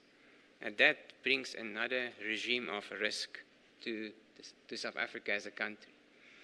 What about the El Niño, La Niña cycle? This cycle of drought and good rains. There's no evidence that it will disappear. It will likely be with us right through the century. But when the drought strikes, it may last longer and it will be more intense. And when it rains well during the La Niñas, in a warmer world, we can expect even more rain. So it's also a climate system that is projected to become more variable. So what about this concept I've just mentioned, namely tipping points? I'll conclude with this. In Hawaii in 2023, in August, there were unprecedented fires, and more than 100 people lost their lives. The previous year, the Hawaiian State Emergency Management Agency described the risk of wildfires leading to a loss of human life as low. So this is an unfortunate and sad example of a case where a climate change risk was underestimated or not foreseen. And that is the reality of climate change. It may cause changes or regime shifts in the climate system, leading to unprecedented impacts. Libya, 1 month later, September 2023, more than 11,000 people lost their lives in one day, in the biggest flood in living memory, when an unprecedented weather system called a Medicane that forms over the Mediterranean Sea caused 400 millimeters of rain in 24 hours in a region that receives typically 4 millimeters of rain in that month of September. So what can we expect in Southern Africa that is unprecedented? We are seeing the first evidence of unprecedented cyclone impacts. Tropical cyclone Idai in March 2019 killed more than 1,500 people. Tropical cyclone Freddy, 1 year later, 4 years later, also killed about 1,500 people. So we need to prepare for the possibility of an intense tropical cyclone moving further to the south, reaching us maybe in Maputo or in the Limpopo River Valley of South Africa, where such an event has never occurred before. And then the Durban flood, the worst flood we've had in historical record in South Africa. It killed more than 540 people. There's now also climate change evidence, formal research that has been undertaken, that proved that President Ramaphosa's statement that the event was part of climate change was correct. The event was made 40% worse by climate change. The science now tells us.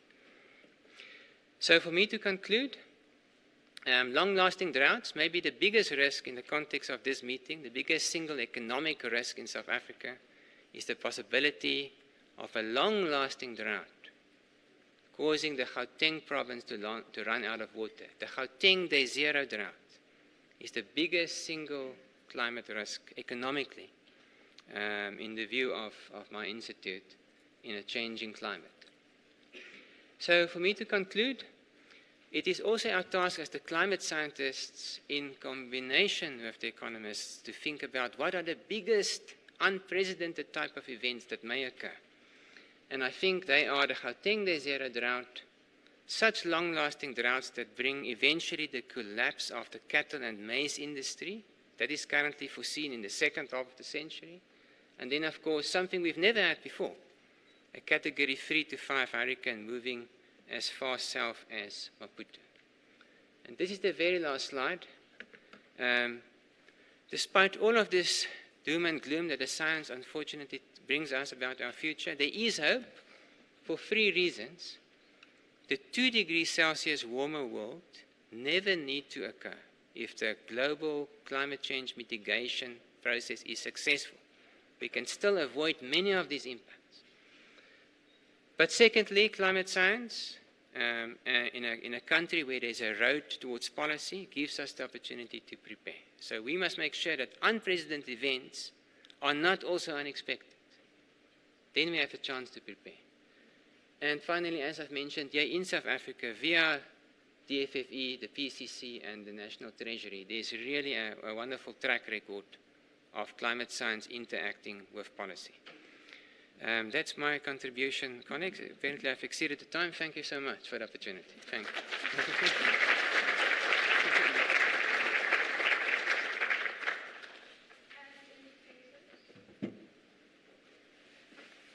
As indicated, I will help us catch up time. I'm just going to ask that all the speakers, when you come and speak, please make sure that you are glancing at me because I'm keeping time for you. And please, if we could adhere to that time. Otherwise, we're not going to keep the time that we need to.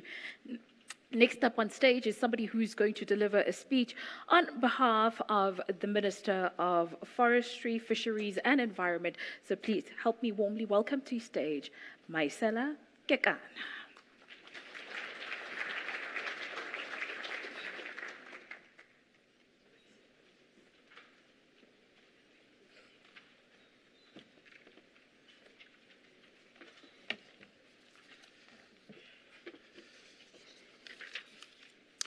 Good morning, ladies and gentlemen. As you've heard, I'm going to be delivering this speech on the new Minister of Department of Forestry, Fisheries and the Environment, His Excellency Minister Dion George. I suppose all of us have been waiting to hear some GNU perspective into the discussions. So I will not subtract or add anything. I'll read the speech as it is, and this is how it goes. The President of the Republic of South Africa, Your Excellency, Mr. Cyril Ramaphosa, the ministers present here today, Deputy Minister Masondo, dignitaries and esteemed guests, DG of National Treasury, business leaders, and industry executives, civil society representatives, officials, esteemed guests, ladies and gentlemen. And let's imagine it's Minister George speaking, right? It gives me great pleasure to participate in this important event theme, moving the needle on climate change and just transition, the role of National Treasury. This event is pivotal in our democratic dispensation as the country aims to promulgate its very first Climate Change Act.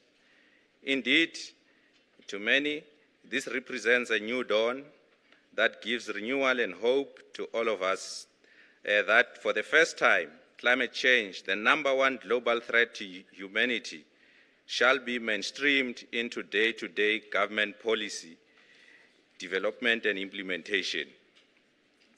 Climate change is without a doubt the most serious challenge we face globally. It presents critical risk to our development aspirations and threatens to be a critical constraint to inclusive and sustainable economic growth for us and other developing countries. Meeting this challenge is therefore a priority for our government of national unity. Our priority is to leave no one behind in the transition we must make to a climate resilience and low carbon economy and society. And we have to this end embark on a just transition. This requires a concerted effort across government and society more broadly, And this forum presents an excellent example of a model of engagement that can be applied to developing solutions and building consensus on pathway we must travel. Hence, at the very beginning of my address, I wish to commend the organizers for convening such an important and necessary event. Distinguished guests, in the context of climate policy, South Africa has consistently followed evidence-based and consultative process nationally and internationally. Climate change is a global problem, and so we have ratified both the United Framework Convention on Climate Change and more recently its Paris Agreement. It is difficult to overstate the importance of multilateral approach to climate change, and especially for middle-income countries such as South Africa. At a national level, South Africa faces unique challenges in transitioning to low-carbon economy, including addressing energy poverty and ensuring a just transition for workers in carbon-intensive industries. Furthermore, vulnerable communities in South Africa, particularly those in rural areas, are disproportionately affected by the impacts of climate change. Droughts, floods, and extreme weather events threaten livelihoods and food security, highlighting the need for equitable climate adaptation strategy that prioritizes the most affected population. The policy challenges are therefore great, but a lot has been implemented and is currently being implemented. In a decade since our national climate change response policy framework was adopted in 2011. I reflect on this as our Climate Change Act is about to be signed into law. The Act provides an overarching framework for climate action in South Africa and place in a formal legal framework the various measures we have put in place so far in our climate response. Ladies and gentlemen, we as a country have committed to a mitigation goal to contribute towards the achievement of Paris Agreement's long-term goal, which is to limit global temperature increase to 1.5 degrees or well below 2 degrees, which is contained in our 2021 revised nationally determined contribution under the Paris Agreement. Our contribution comes in the form of a commitment to an emission range between 350 and 420 megatons CO2 equivalent by 2030. To achieve this NDC mitigation goal, South Africa's Climate Change Act defines policy instruments, including the sectoral emission targets and the carbon budgets that will steer our emission reduction to align with the NDC commitment. The National Climate Change Act defines sectoral emission targets as the greenhouse gas emission reduction goals, either qualitative or quantitative, applicable to sectors or subsectors over a period of time, determined for 3 rolling 5-year periods and will be reviewed every 5 years in line with the latest NDC. SETs will achieve through the development and implementation of policies and measures for each sector, which may include regulatory instruments, specifically legislation, regulations, and standards, economic instruments, for example, incentives and taxes, government procurement programs, or direct investment by government. The Integrated Resource Plan, National Energy Strategy, Green Transport Strategy, and National Waste Management Strategy are some examples of policies and measures that would help respective sectors implement their allocated sectoral emission targets. Most of these policies and measures form part of South Africa's low-emission development strategies, which will also serve as a vehicle to drive the implementation of our NDC. Distinguished guests, I'm pleased to report on progress in the implementation of mitigation system to transition our country towards a low-carbon economy. The government is making headway in institutionalizing the allocation of carbon budgets to large emitters.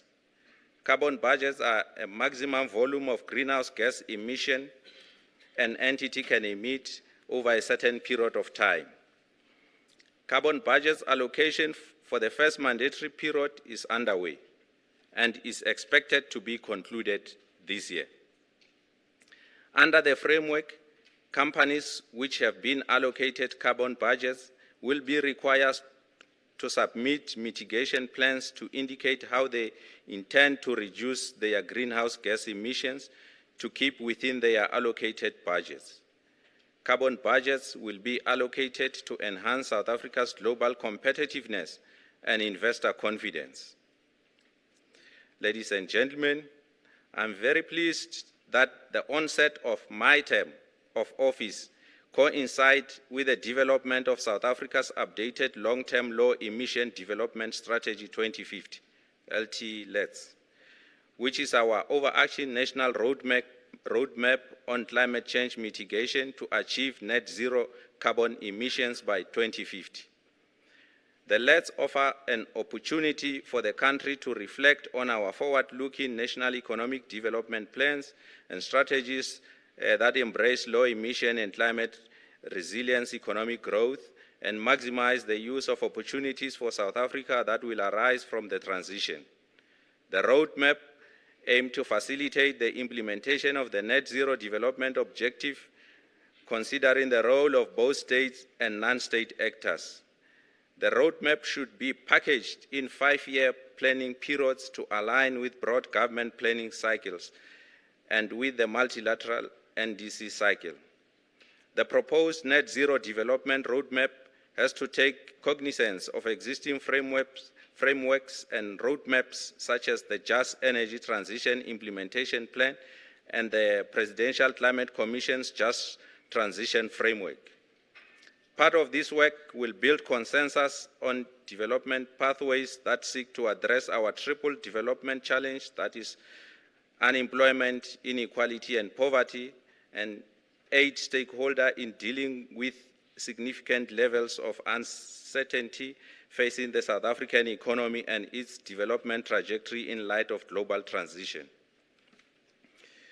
Ladies and gentlemen, our National Climate Change Adaptation Strategy presents the overarching national framework on how sectors and economy and society will build resilience to climate change. Our nationally determined contribution has prioritized the implementation of the National Climate Change Adaptation Strategy interventions for the period 2021 to 2030. And the Climate Change Act established a range of coordination processes across government and between the 3 spheres of government to guarantee an integrated and comprehensive response. South Africa has made significant progress in developing climate early warning system to monitor and predict weather and climate-related events. The country has invested in technologies and research to improve its ability to forecast and prepare for extreme weather and slow onset events such as droughts, floods, and heat waves. The South African Weather Services plays a key role in providing weather forecast, warnings, and climate information to the public and various sectors, including agriculture, disaster management, and urban planning. SOURCE uses a range of tools, including satellite data, weather models, and groundbreaking monitoring stations to monitor and predict weather patterns. In addition to national efforts, South Africa also collaborates with regional and international organizations to enhance its climate early warning system and response mechanism. These partnerships help to improve data sharing, capacity building, and the coordination of early warning efforts across borders. While progress has been made, challenges remain in fully integrating climate early warning system into decision-making processes and building resilience at community level. Continued investment and sound funding models for technology, research, capacity building will be crucial to strengthen South Africa's climate early warning system and improve its ability to adapt to the impacts of climate change. Ladies and gentlemen, on the issue of climate finance, this forum provides us an opportunity to share insights on how best we can factor climate change issues into fiscal planning frameworks and finance policy interventions to advance green growth and fast-track implementation at scale. I note current efforts under the leadership of National Treasury, my department, the Presidential Climate Commission, to develop common approaches to tracking climate finance. For my part, I will collaborate with my colleague, Honorable Minister of Finance, Mr. Godongwana, and other colleagues in Cabinet to leverage efforts to upscale climate finance mobilization and fast-track its deployment. Furthermore, we are set to engage with our development partners on how we can support our country in identifying and providing climate finance to implement our climate action priorities. On the just transition, with the Presidential Climate Commission's leadership, South Africa has made a very important policy commitment to a just transition, ensuring no one is left behind during the shift to low-carbon, climate-resilient economy.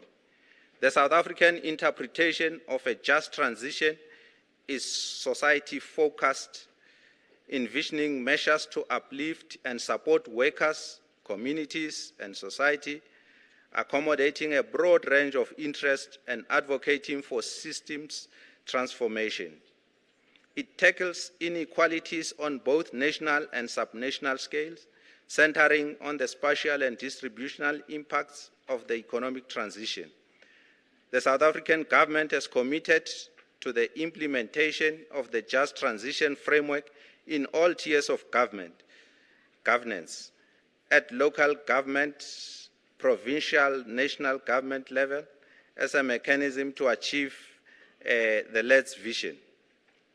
The Just Transition Framework will no doubt form a key pillar of the transition to ensure inclusivity and ensure broad ownership of the just transition, where all layers of society play a critical role. Distinguished guests, in conclusion, it is crucial for policymakers, industries, and civil society to work together towards a more sustainable future. By investing in clean energy, promoting sustainable agricultural practices, and advocating for climate resilience infrastructure, we can significantly mitigate the effects of climate change and build a more environmentally conscious society.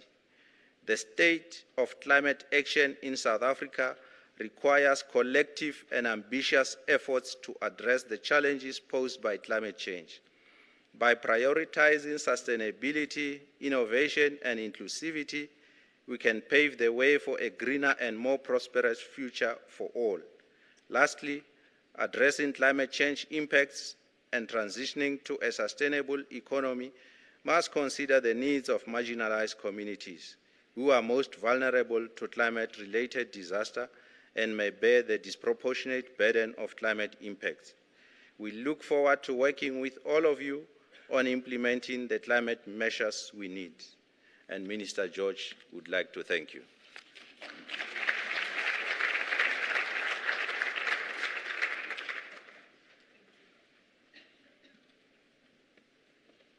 I love the pre.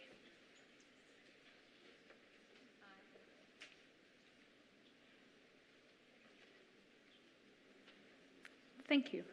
I love the precursor to that. Nothing less, nothing more, exactly as it was given verbatim. We're now going to move over to more messages of support. I'm going to introduce the three speakers together, although they can speak separately. Please note that each speaker has been allocated only 5 minutes each. We want to make sure that we can then stay within the time allocation. So first up on stage, we'll have the French ambassador to South Africa, His Excellency Mr. David Martineau.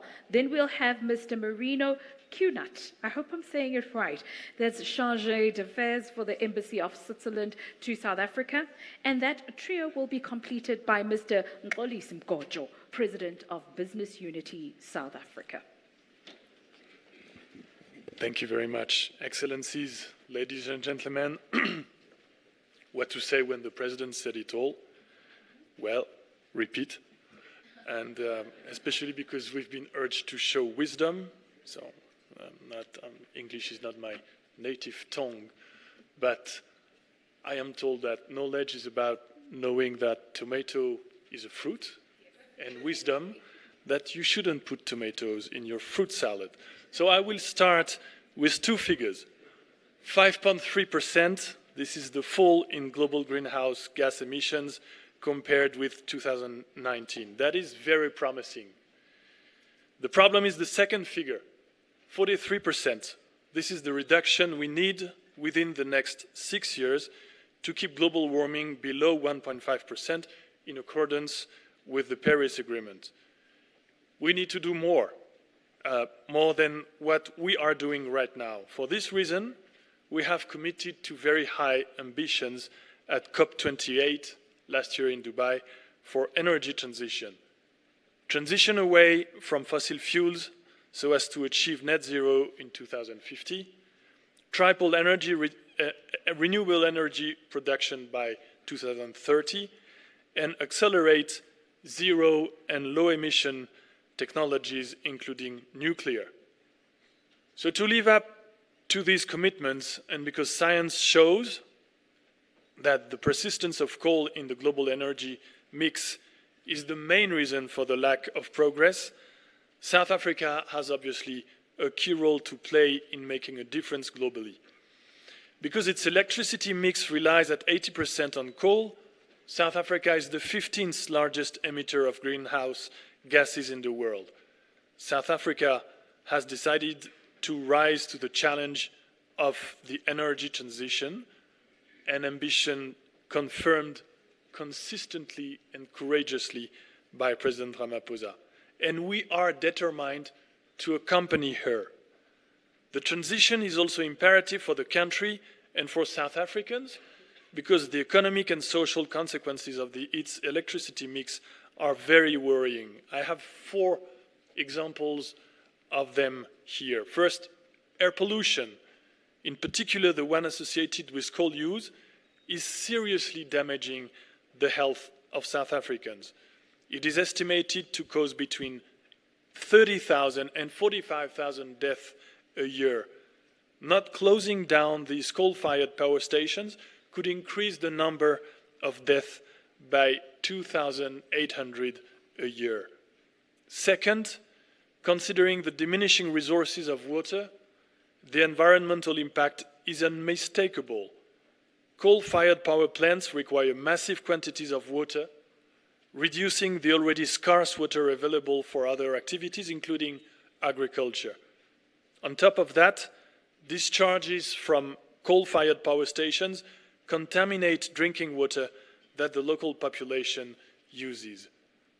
Third, the coal industry and its jobs are not sustainable because South Africa coal reserves are depleted, because the markets are changing, as the President said, and because the customers are changing.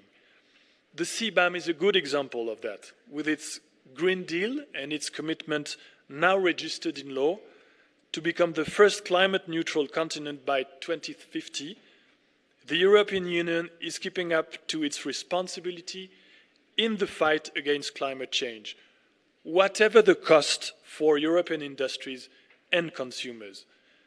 But as the EU raises its own mitigation ambition, including decarbonization targets for European industries, and as long as less stringent mitigation policies prevail in many non-EU countries, there is a risk of so-called carbon leakage. Carbon leakage occurs when companies based in Europe move carbon-intensive production abroad to countries where less stringent mitigation policies are in place, or when European products get replaced by more carbon-intensive imports. This would undermine EU efforts to decrease emissions and ultimately global efforts for mitigating climate change. So this carbon border adjustment mechanism, CBAM, is the EU's landmark tool to put a fair price on greenhouse gases emission during the production of energy-intensive goods. A price equivalent for goods imported and domestic production.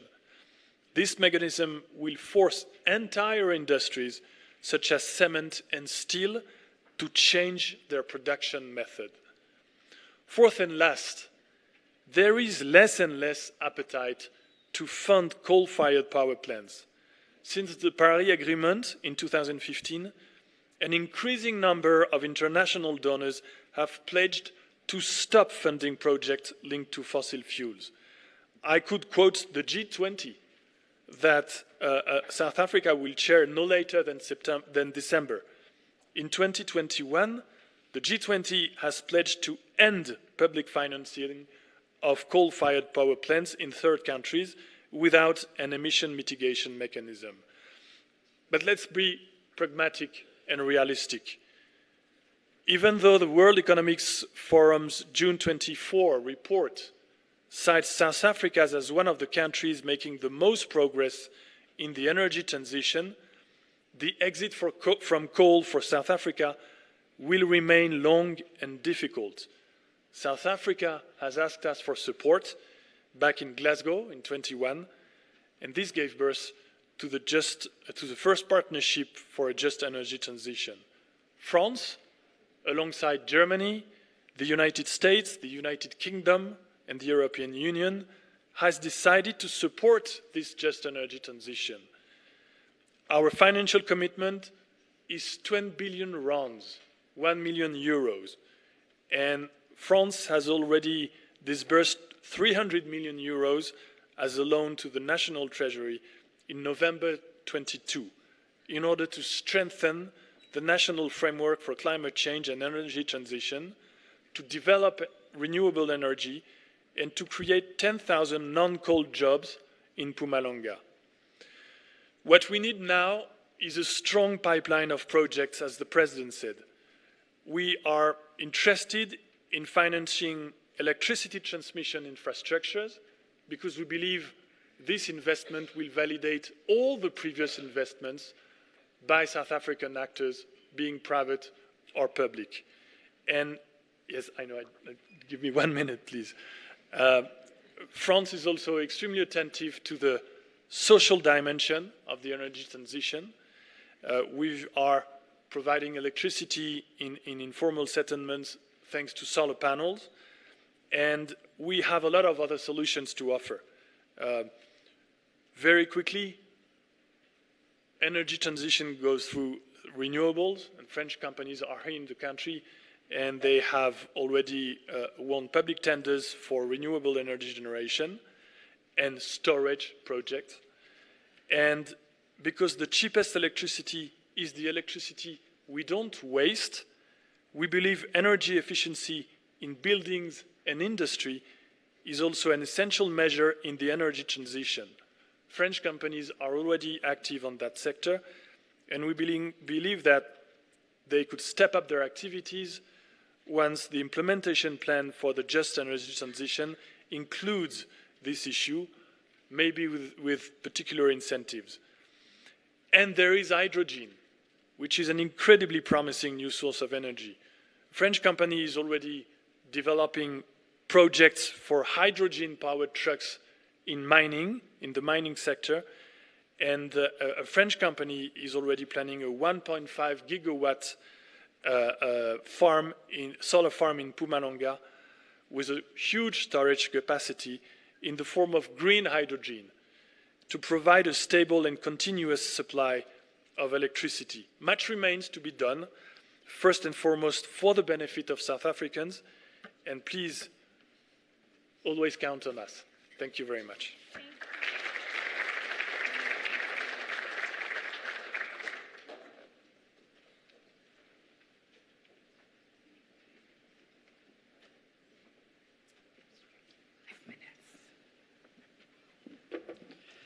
So I just learned that it was hard to make a joke after the French ambassador, so I'll stick to my text. Ladies and gentlemen, all protocol observed. Thomas Stoker, a prominent climate scientist, noted that climate change is not just a scientific challenge, it is a profound test for our values, commitment, and sense of justice towards this and future generations. I believe that these words resonate very well with the dialogue of the next 3 days and what has been just stated this morning. The fight against the devastating impacts of climate change is a global fight that requires creativity, resources, and drive. We cannot ignore the changes we are seeing around us. We have seen more intense droughts, heat waves and floodings, here in South Africa and across the world. And we can already anticipate what inaction will cost for the future generation. Ladies and gentlemen, we also see these effects in Switzerland. Indeed, my country's average temperature has already increased by 2 degrees since record keeping began more than 200 years ago. Personally, I can sadly confirm that the snow of my childhood is definitely past, is long past. Just as our summers are getting hotter and our winter are getting milder, which is impacting our snowfall patterns and glaciers. As Switzerland is heavily reliant on hydro energy, this is affecting our energy sources. This summer alone, we have also seen more intense rainfall causing devastating flooding and casualties. It has already been said several times, climate change is affecting everyone, and especially the poor. In the same way that you are exploring ways of dealing with climate finance and implementing a just transition here in South Africa, we are also facing some challenges in Switzerland. But let me add out of my prepared speech that my country is also doing its fair share. Not only Switzerland is committed to decreasing its CO2 emissions, but my country is investing in developing countries under Article 6 of the Paris Agreement, especially in countries like Ghana, Malawi, Ethiopia, just to quote a few. Let us hope that South Africa will also be willing to engage in such cooperation in the future.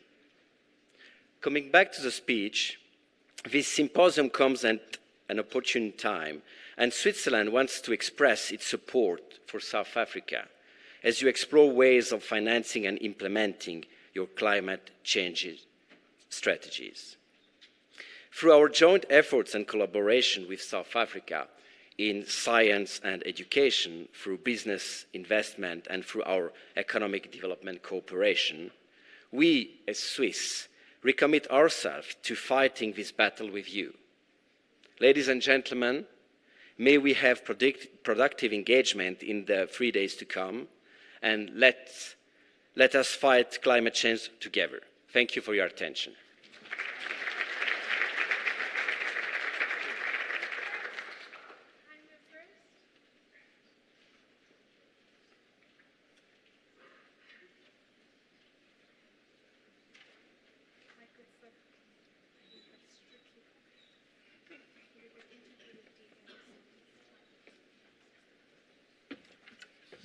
I've taken your instructions. Ladies and gentlemen, really, all protocols observed. It is really an honor to be standing here today, really engaging on this critical topic. This is a shift that is not only essential for the environment, but it's also essential for business success. At this critical juncture, we must recognize business' pivotal role in South Africa's transition to clean energy. This is particularly significant given the ongoing consequences of climate change and its detrimental effects on our economy and the people's well-being. Our economy's heavy reliance on fossil fuels for electrical generation presents a significant hurdle as we work towards a low-carbon future. The energy sector is responsible for the largest share of greenhouse gas emissions in South Africa, despite our country having contributed the least to global climate change. Yet, Africa is disproportionately affected by its consequences. Creating climate-resilient economies goes beyond simply reducing emissions. It involves adapting to the inevitable changes brought about by insufficient global emission reductions. As business, we not only continue to evaluate climate impacts, but also take proactive measures to safeguard our operations and employees, ensuring sustainability and stability in an unpredictable climate. The private sector is crucial in driving this transition. Business invests in clean energy technologies, facilitate the transition process, and allocate resources to finance climate change response measures. We create platforms to implement climate change initiatives while simultaneously addressing socio-economic challenges. Regulatory reforms have enabled private sector investments in renewable energy sources, energy efficiencies, and green technology. Renewable energy sources have become credible and efficient means of production. Business supports the just transition, and we are fully committed to our evolving role in this crucial process. Businesses have successfully adapted to evolving regulatory landscapes, reducing the intensity of emissions in their products and services. This commitment protects the environment, stimulates the creation of green jobs, and boosts our economy. Furthermore, business recognizing the importance of achieving net zero emissions by 2050. We are actively disclosing carbon emissions and being transparent about our climate-related risks. The BUSA NBI Climate Pathway Study has uncovered significant opportunities for decarbonizing the economy, creating jobs, and addressing poverty and inequality. Climate change policies must incorporate a well-coordinated industrial policy geared towards preparedness and adaptability to achieve a just transition. In certain sectors, achieving large-scale mitigation is exceptionally challenging and expensive due to the absence of viable alternative technologies. Additionally, it is crucial to prioritize potential economic growth to ensure broader societal support. Transitioning to a low-carbon, socially inclusive, and resilient economy hinges on prioritizing innovations and investments towards South Africa's net zero pathway. This is vital for Africa, where climate change exacerbates pre-existing challenges such as food insecurity, energy poverty, and social instability. We have heard about South Africa's challenges with extreme weather patterns, and despite these challenges, South Africa has the potential to make significant progress through regulatory measures. By focusing on areas of common interest, the country can encourage innovation in the private sector and enhance the resilience of vulnerable sectors. This approach will increase opportunities for new players to enter the market and promote increasing decarbonization effects. Addressing legislative bottlenecks that limit climate finance opportunities is crucial for South Africa to reap the full benefits of its climate change response.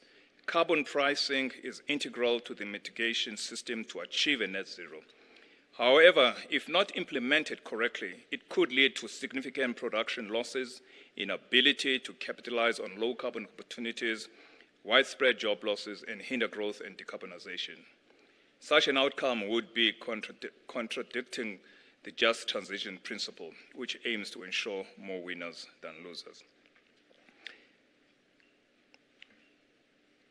Initiatives to tackle climate change through policy and legislation are experiencing double taxation. Implementing multiple pricing mechanisms for emission reductions compliance results in a dual penalty. South Africa already bears the most cost of capital required for investing in mitigating projects to meet emission targets. Reskill workers and generating new jobs opportunities for a fair transition alongside a carbon tax. Carbon pricing can enforce compliance and mobilize resources for resilience building. South Africa must establish policy and fiscal support mechanisms that incentivize reducing emissions in hard-to-decarbonize sectors. Recycling revenues generating through climate initiatives can increase climate finance availability and encourage more ambitious actions from business and society. Collaboration between business and government is key to addressing structural issues and achieving tangible results, as demonstrated by the Energy Action Plan and efforts to improve rail and logistics. In conclusion, the journey towards a low-carbon, climate-resilient, and ecologically sustainable future may be challenging, but it presents numerous opportunities for innovation, growth, and leadership. By harnessing the strengths of the private sector and aligning our policies with actions with our climate objectives, we can achieve a just transition that benefits all South Africans. Thank you.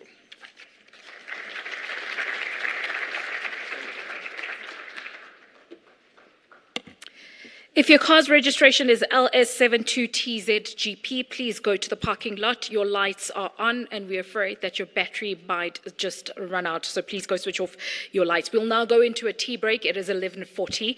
If you don't need to be outside, just take a leg stretch and stay. If we can please have you all seated by no later than 11:55. Unfortunately, because of time constraints, if you're not back in the room, we're just going to continue with the panelists and the moderator, and I'm sure you don't want to miss out. So please do make sure that you're back and you're seated at 11:55. Enjoy.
you.